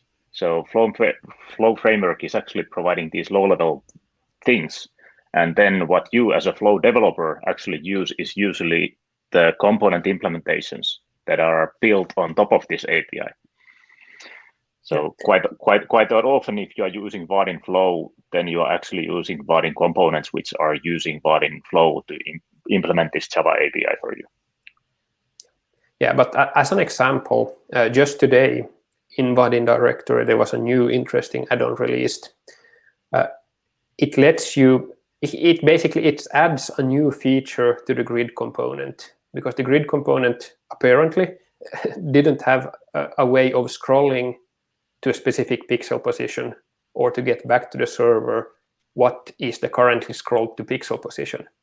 So then someone, it was a Vaadin employee, but anyone could have done that. They created an add-on, basically a small Java class that uses these kinds of mechanisms so that it can just do, I think it was kind of grid scroll something dot scroll to, and then you just give the coordinates as a Java call there, and then behind the scenes that internal uses these kinds of mechanisms to actually make it happen, because the Vaadin grid class, Java class itself, didn't provide a way of doing this, but it's possible using JavaScript. Yes, so it was basically kind of an extension to the Vaadin components. Yeah. Very good. Yeah, very kind of low level, let's say, part of Vaadin that allows you to extend, even like Leif mentioned with this add-on, extend the features of existing components. I would say it's the assembler of Vaadin. It's the assembler of Vaadin. Yeah, I like how that sounds. Yeah. So be responsible when you use it and design a good API for for the actual application layer or presentation layer of your applications. So I have another, this is kind of a comment, but let's address this. Seems quite fragile having to use strings that the compiler cannot check. Yes, that's absolutely true. And that's one of the reasons why I also moved out this. No, actually, yeah, exactly this. I moved out a bunch of code to a standalone TypeScript file that can be checked. Of course, like we have here and there are some script files that, or script hard-coded strings that still cannot be checked, but that's the price you pay for using assembler. So there is unfortunately not any way around it. But again, kind of try to limit the exposure, try to do as little as possible as magic strings, and then give a nice, safer Java API around it, and move as much of the client-side logic as possible into a separate file that can be checked by TypeScript. Right. Okay, here's another one. Let's see. So if I have multiple usages of this method, I'm not sure what's this method. I need to ensure that there are no collisions, similar to namespacing. Yeah, I guess that refers to this init grid function that I published in the global namespace. That is absolutely true. We are thinking of a way of dealing with that also, but we haven't implemented it yet. So I would recommend that kind of do a little bit of namespacing in anything you publish as global things like this. So kind of instead of just init grid, it could be acme init grid or something, just to reduce the risk of collisions. Kind of putting in place your own namespace. Where in the code tree do I put those external JS files? I forgot to show that. It's inside the front end directory in the project itself. So anything that should be handled by the client side build, so TypeScript files and so on, those go into the front end directory. And then an additional question: where do I put it when I'm building a reusable add-on component? SRC main resources, something I don't remember. You can Google it. Yeah, but it's a different place if you want to. It's a different place. Yeah. File. The easiest way to find it is that you go to vaadin.com/start, and there you can download a kind of add-on skeleton project, and that has a file in the right location for that purpose. I guess it's also documented in the. It is surely documented somewhere. It's well documented. Yeah, we can try to share a link to that page later. Let me see. I think there are more coming here.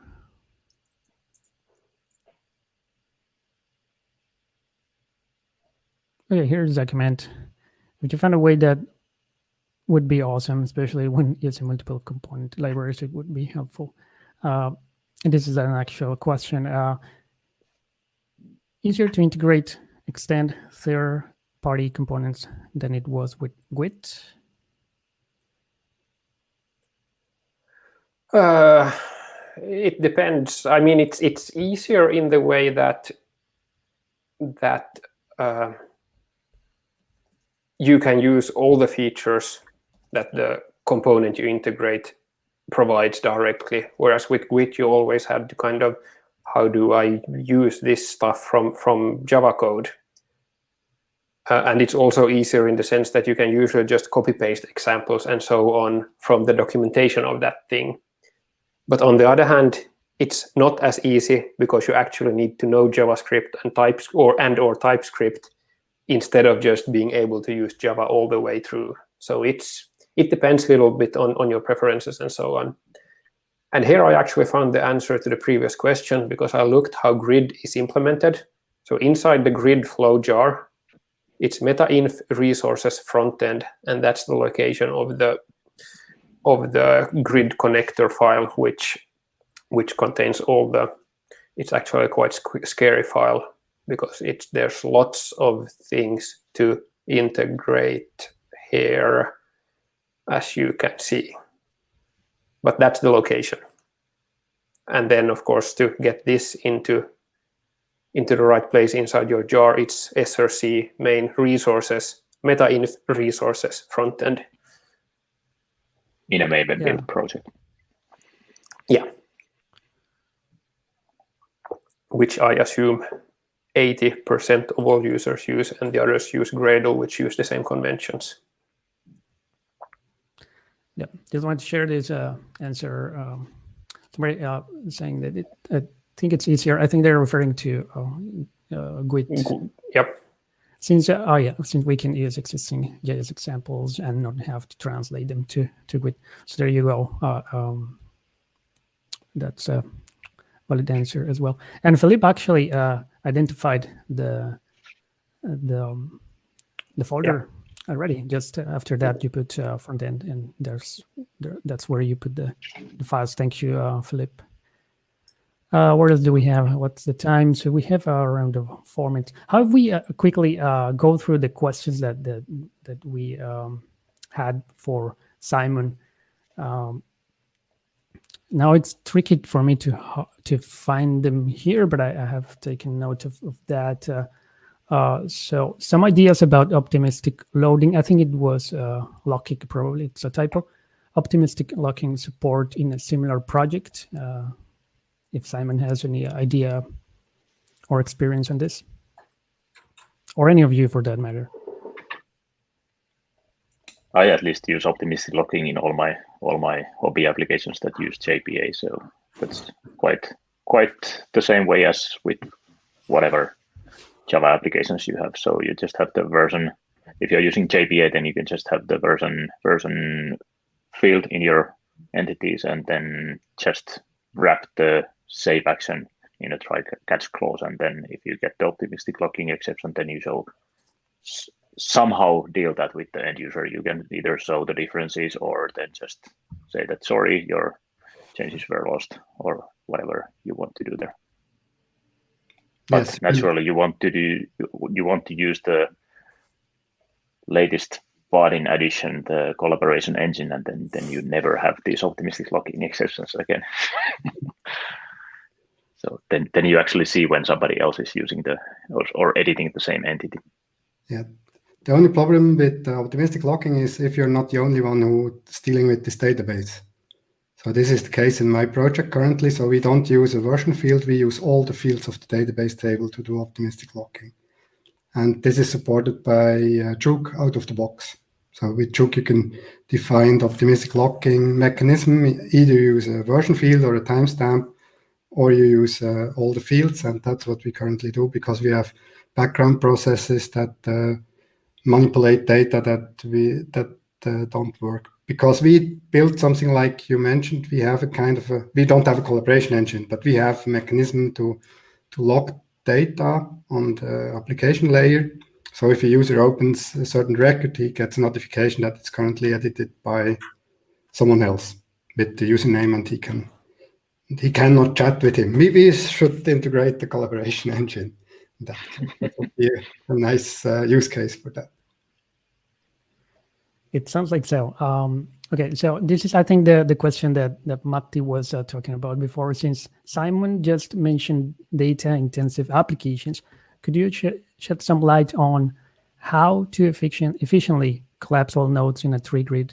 My tree grids have around 100K nodes. Yeah. This is the one that I was wanting to comment before. So when we did the lazy data provider changes, we didn't have time to actually look into tree grid at all. So it's quite, from data binding point of view, it's quite a different beast than showing just like tabular data in a grid. So we still need to look into that at some point to make the lazy data binding in tree grid work well. It doesn't currently. It's quite tricky still. I don't know if that is possible even. All right, thanks, Matti. I think we can have another 1 minute break before the next talk. So let's continue in around a minute.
All right. I hope everybody got a cup of coffee, tea, water, Coca-Cola. Maybe not if you are Ronaldo watching this or wherever you I'm want no to drink. Ronaldo, at least. Good. Yeah, Matti, you can, I guess, start your presentation if you want to share your screen. Oh, yes. Yes, I do. I have some slides, of course, and then I have a couple of demos. So. All right. Yes. So my name is Matti Tahvonen. I work as product owner at Vaadin. My responsibilities are the actual Flow framework, and then all the integrations that we have for that, and test bench, and also designer. My today's presentation is mostly like bragging about the Flow team. I'm listed there as actually a part of this team, but I'm hardly a part. I'm just the one who actually orders some stuff from this team. So if I'm doing some changes, this team actually treats my code like external contributions. Flow team is actually the second largest R&D team in Vaadin. There is only one team which is larger, and that's the so-called design system team, which is working on the component APIs. So we work on the core things, and then the components team actually they do the APIs that you mostly use. There are some like framework level things, of course, that you use at Vaadin from Vaadin Flow, and those will be handled by this team.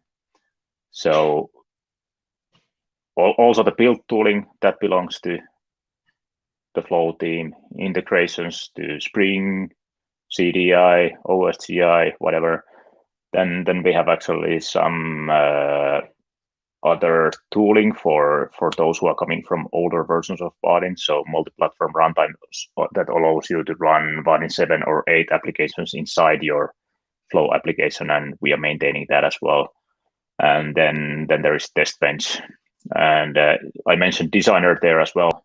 I'm the product owner designer these days, but that's not handled by the Flow team. So we have a small team for designer who is taking care of the designer maintenance and development.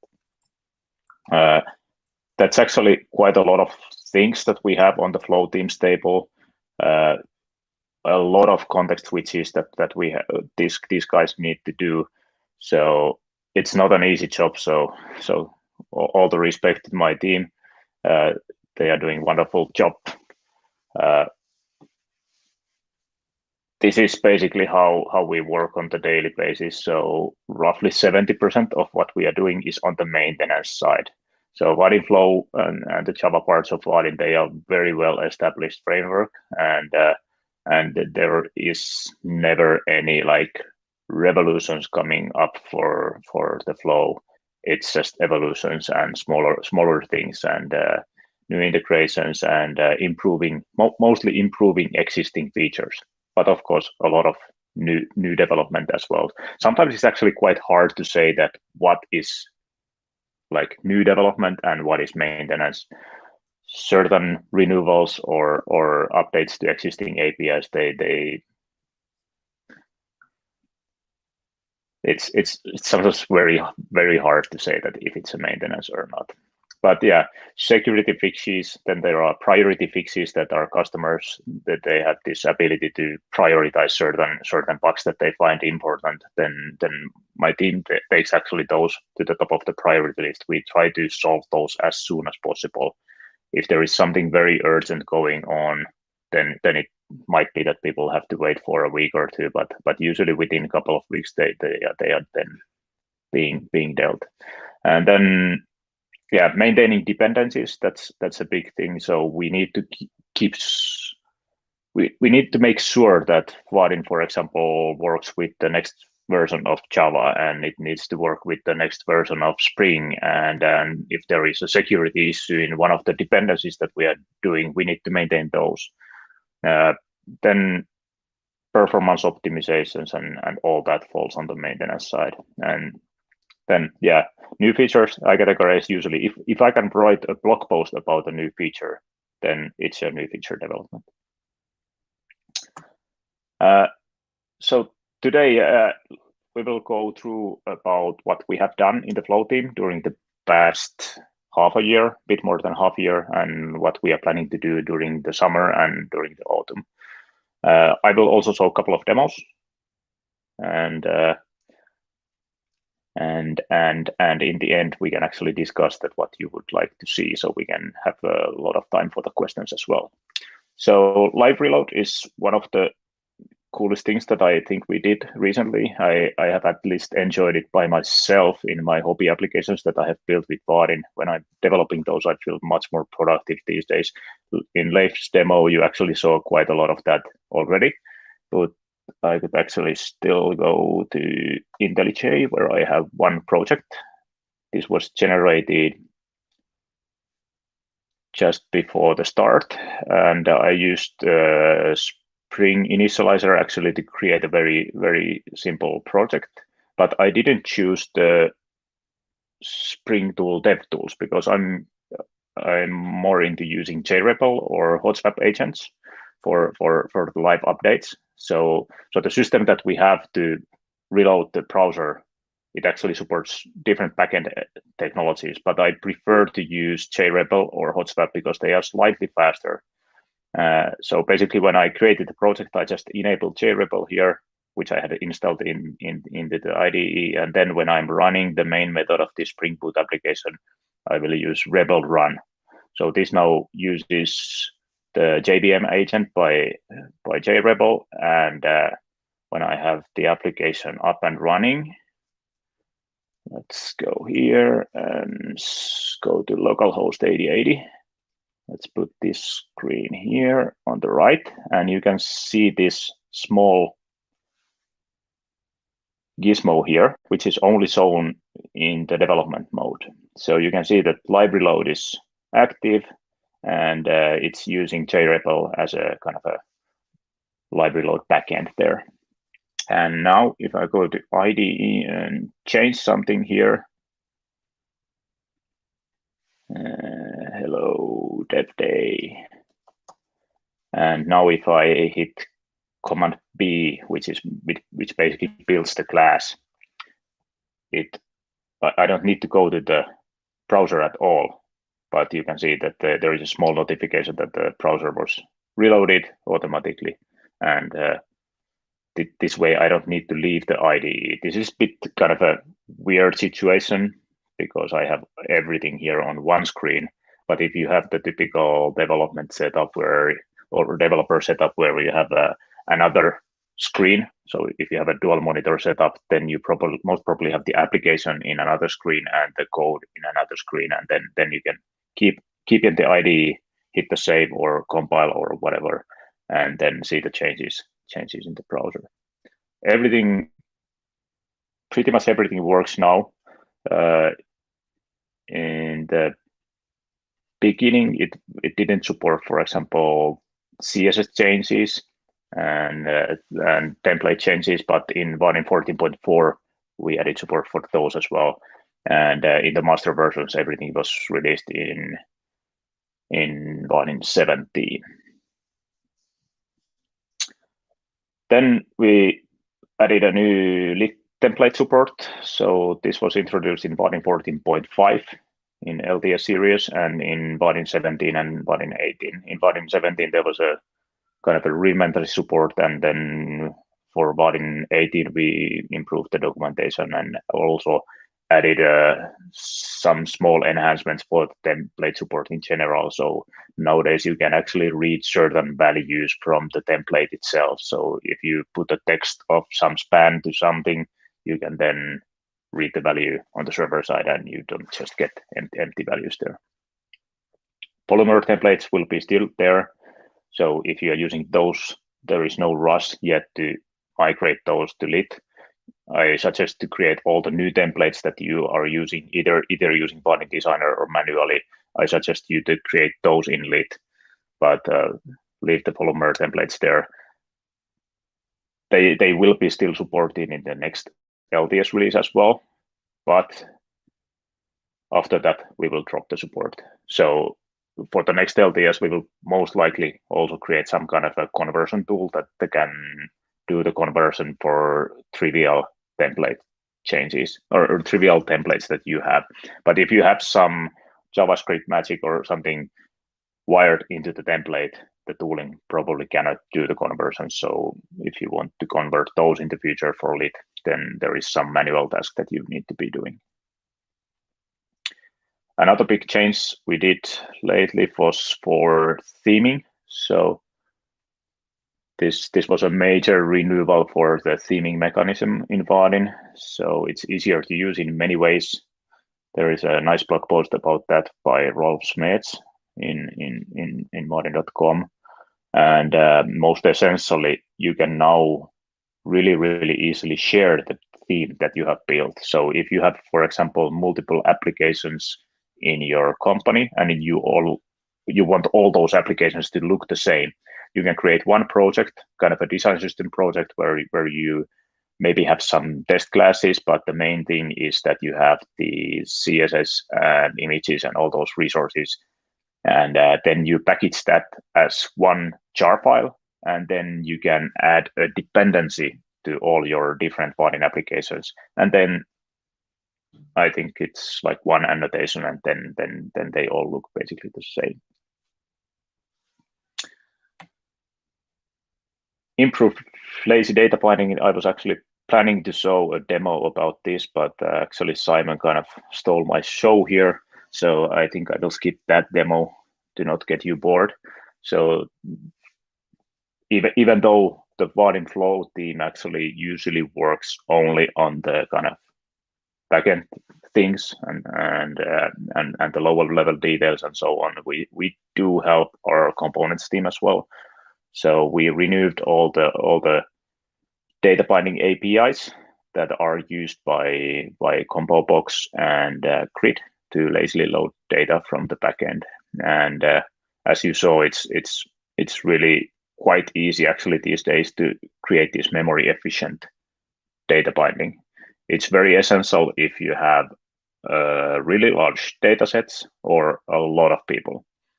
But if you have simple applications with a fairly low amount of end users and you don't have like millions of rows in your database, I don't actually suggest still to use the lazy data binding, but just paste the array list directly to the grid. And then profile your applications. If you have issues with the server-side memory, then use this improved lazy data binding to optimize your application. Usually you don't have the problem, but if you have, then do the change. OSGI, yeah, there is actually fairly large amount of OSGI users in Vaadin community. It suits well for typical OSGI applications, they are usually heavy Java developers who are building this kind of dynamic applications. So Vaadin has gained quite nice foothold on that area. The support in latest versions in LTS, in current LTS, is a bit limited though. So for example, if you were using this NPM mode, which became the default in Vaadin 14, OSGI was not supported. Now in Vaadin 19, we have like basic support for OSGI, and we also have some examples how to get started. I will show an example that is using Karaf, and that's the more complex one of our OSGI examples. Let me escape the presentation. I think I have there. So if you go to vaadin.com/vaadin-flow-karaf example, you will see this. You can check it out and you can build it. I actually already did it, so I don't need to load all the dependencies here. So it actually contains a couple of sub-projects because OSGI applications typically are very modular. So in this, we have the main UI. This is the main Vaadin application or main Vaadin bundle in this example. Then we have a create service, which is declared in this API module, and then we have an actual implementation for that. This is like really dummy service layer, so it's just there for demonstration. Then we have actually this Vaadin designer view is from a different branch that I forgot to delete, but we have one other like additional UI module, which is help view. So this kind of promotes an additional view to the main UI without the main UI knowing nothing about this additional UI. So let's start the Karaf. So you need to use Java 11, and now I'm starting the actual Karaf server, and then I will also cheat because I don't remember the commands from the bottom of my heart. So here is actually a nice script that kind of shows how to run this demo through fully. So first off, we will need to install the HTTP whiteboard specification. So Karaf runs the web server usually in localhost 8181, but if I try to load that now, there is nothing that responds. So only you get this offline page, which is visible currently because there is no server running. So let's start, or let's install the basic HTML HTTP whiteboard server, and then we will need to, I'm getting mixed with all these tabs here, and then we will install a Karaf feature for the main UI. So in Vaadin 19, we actually added support for so-called Karaf features for Vaadin as well. So if you want to add the Vaadin dependencies, there is a Vaadin Karaf declaration file, this XML file that declares that what are the Vaadin dependencies, and those are automatically loaded by Karaf. And now this one is a feature file for the main UI, and I can install that, and it took that now from the local Maven repository. And then if I install the main UI, now we should have the basic Vaadin application skeleton running. So now we have this kind of application, which has this main menu structure, the same as we have in the start.vaadin.com created projects. And then we have a simple UI there. And if I click the button, it actually says that there is no create service available. So the UI has kind of a or the click listener checks that, okay, we don't have the service, and then it falls back to this. And let me, for some reason, the menu is not available there. Okay, now it's there.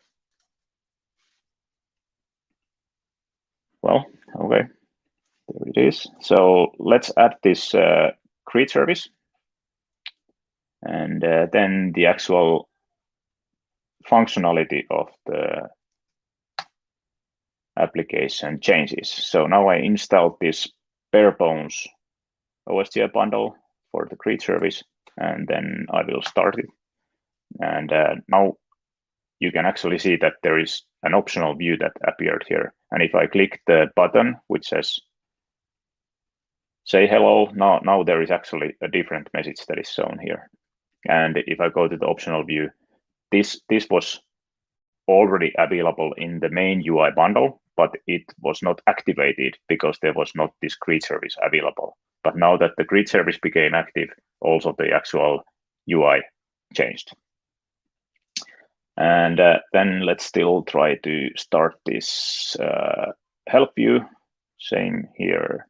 So this is like a bare bones OSGI bundle that contains Vaadin views.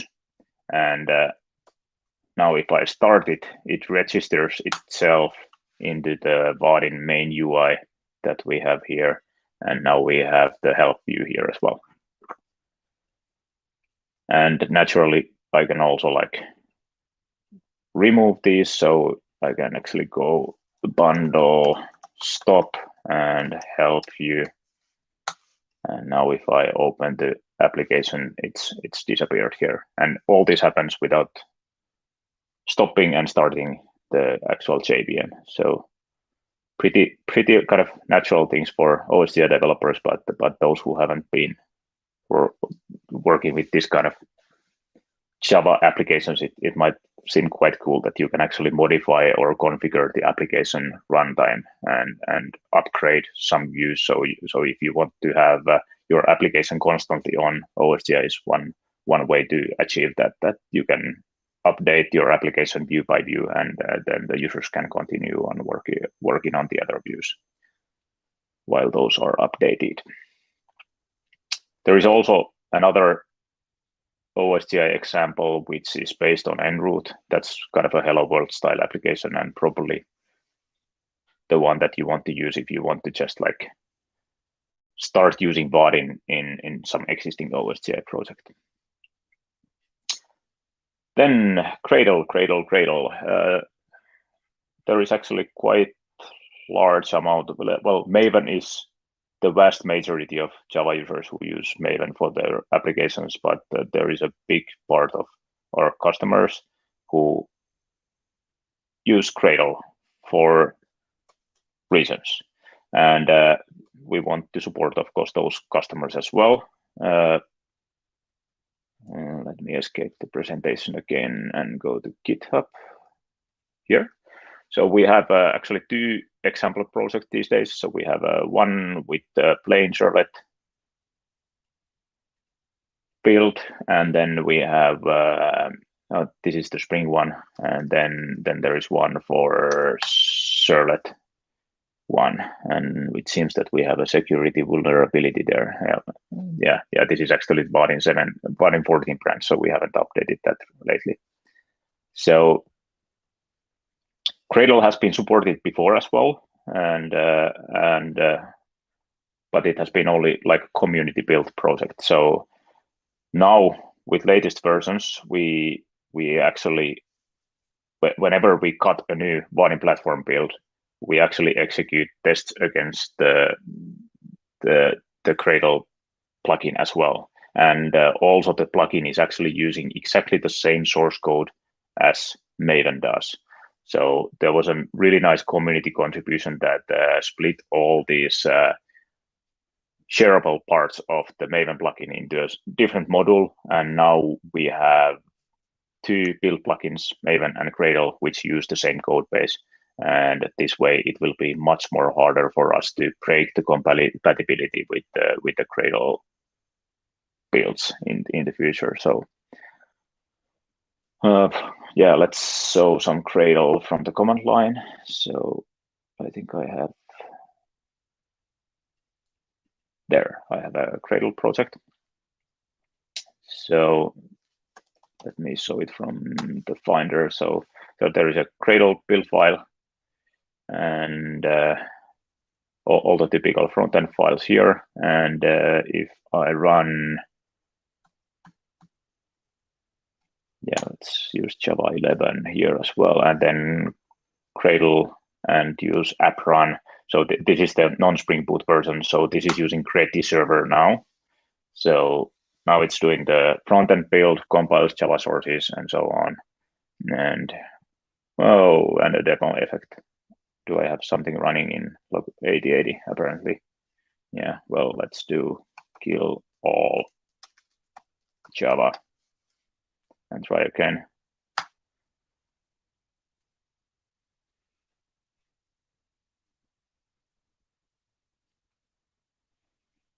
All right, now it looks more promising. So now it started the front-end compilation. So we should be able to go to localhost 8080 now.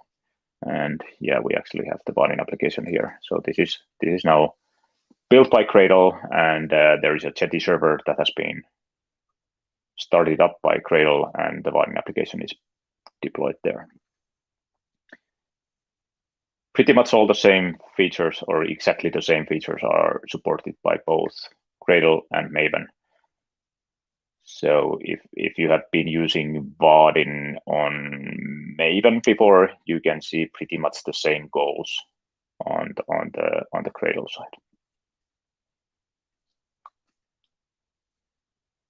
Right.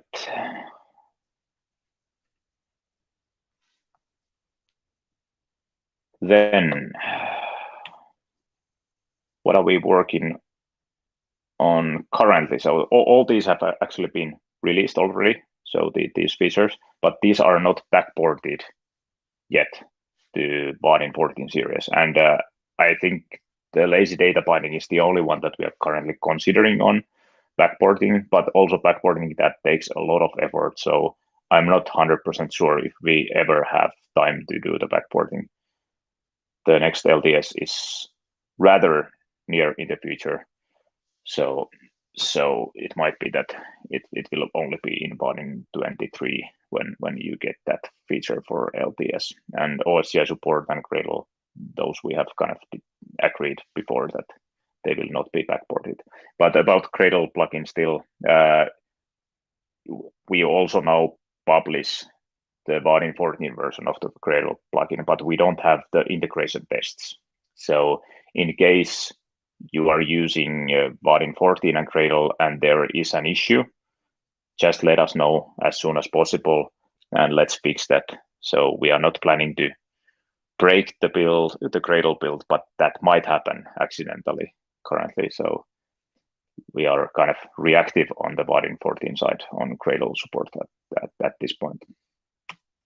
But yeah, what are we working on now? So these are 3 projects that are somewhat like work in progress. Spring security enhancements. Some of this has actually been pushed out in Vaadin 20 already, but for the flow side, we are making some major enhancements now still for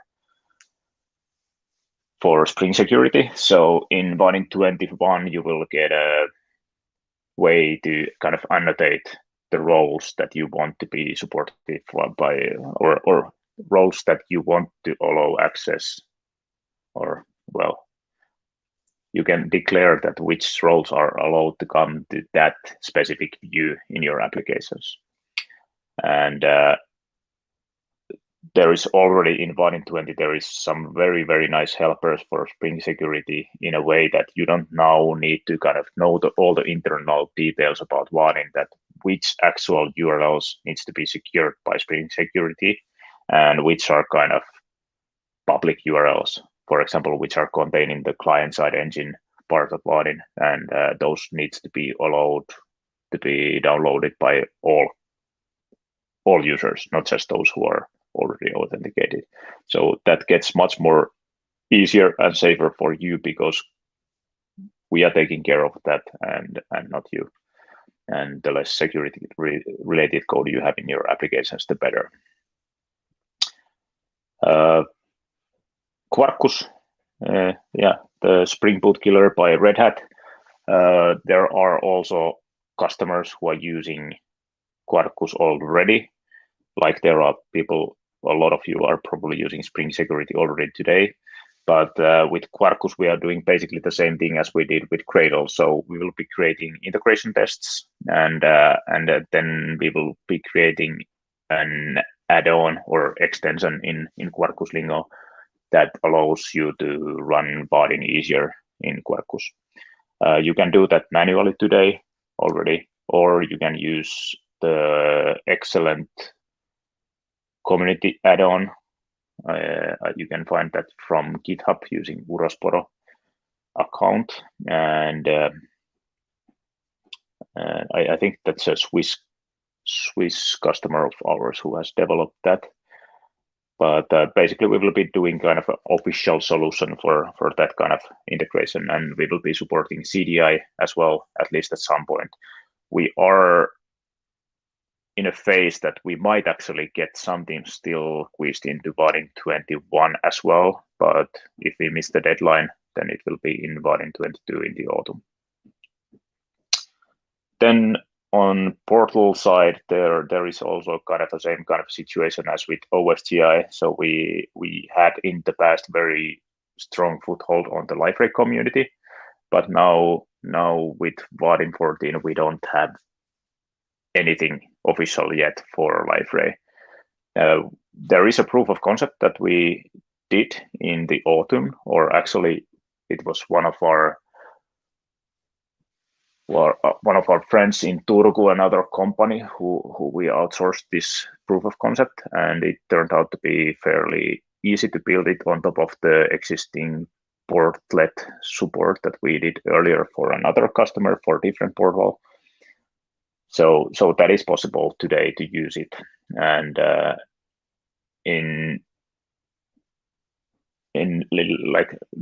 the summer or in the autumn, I think that we will be making progress with the OSGI support of library as well. We are currently in negotiation with one of our customers for sponsoring that feature. So I hope that we also get kind of a decent library support for Vaadin before the next LTS is out.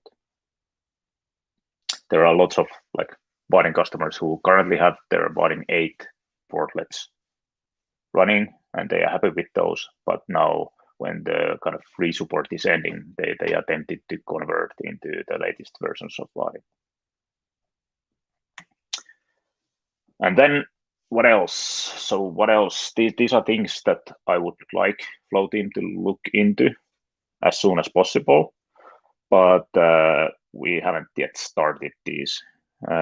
Front-end build optimization is kind of part of the maintenance thing, but it's such a big thing that I raised it here as one topic. So currently, if you use Vaadin 19 or Vaadin 20, which is the latest version, the front-end build is slightly slower than in Vaadin 14, or not just slightly, but I think it takes like 4 seconds longer than it did with Vaadin 14, or does with Vaadin 14.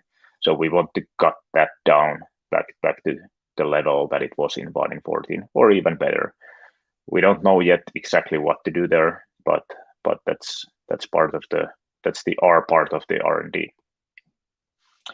Then during my whole stay as a product owner in Vaadin, I have actually had this data entry improvements on the task list. So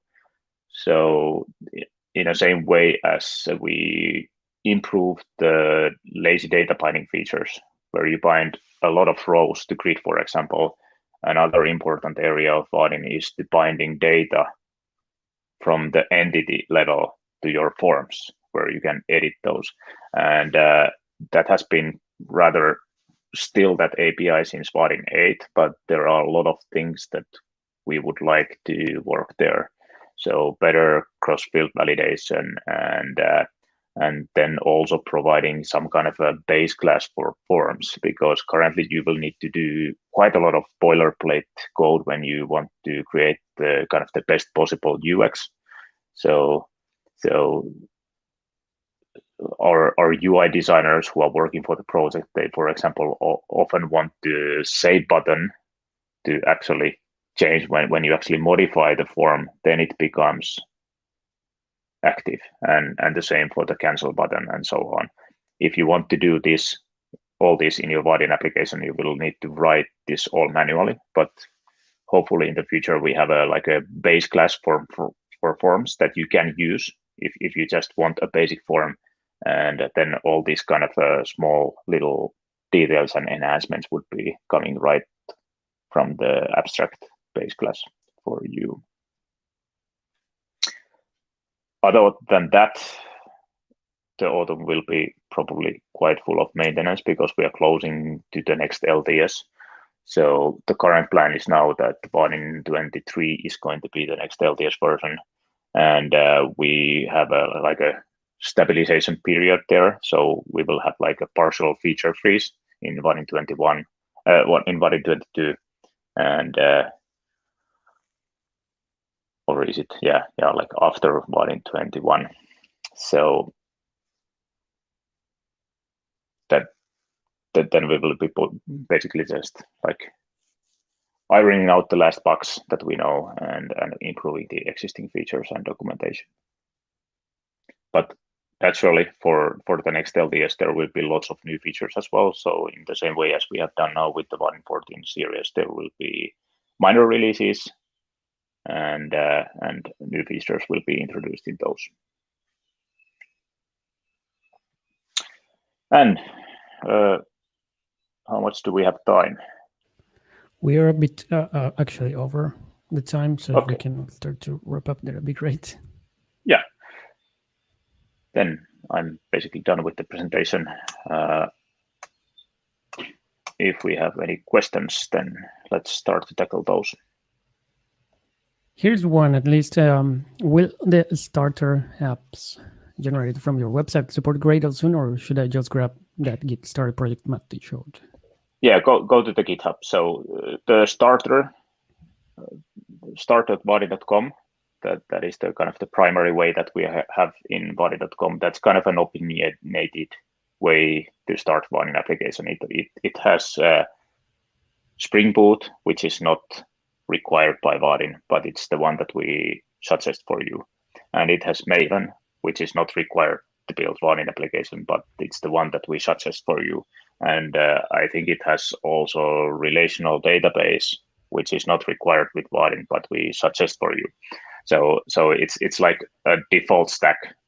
If you don't know how to compile your own framework around Vaadin, then you will take that. And then if you know that you use Gradle, or if you know that you use OSGI, and if you know that you are not using relational database, but you will use Neo4j on the backend layer, then go to Spring Initializer, configure your project there, download it. You can pick Gradle there actually by default. Then you can go to the GitHub repository where we have the Gradle build example, and then copy the relevant Vaadin parts to your application, and then you have exactly the stack that you want to have in your application. But if you're unsure, the stack that we give from start.vaadin.com, that's a very good basis for your next application. Here's another one. If we can tackle this real quick. What are the plans for Vaadin Fusion? I was very surprised and worried about the question in the survey asking if I'd be sad if it was to go away. Will it become a paid feature? No, it's not coming a paid feature. It is there, and we have two frameworks now. So we have Flow, which is the majority,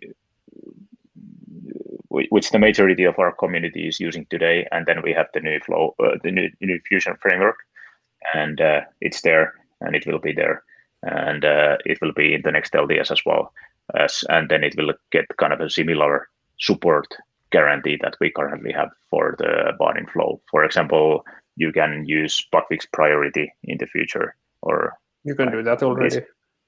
Yeah, you can actually do that already. Yeah, but then you have the 5 years long-term support in that. So currently, if you are using Fusion, you will typically need to do some minor changes in your application every quarter when we push out the new major version of Vaadin.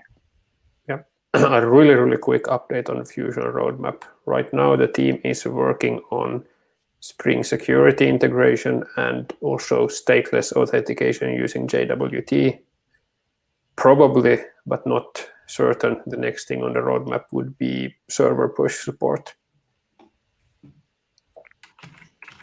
All right, just to wrap it up, we had another question. I think maybe this came during Leif talk. I'm not sure. If I want to add a JavaScript file that implements a monitoring agent for app dynamics, it should be loaded early and stay loaded in the application. Is your shown way applicable for these too? Yeah, we can tackle that from there.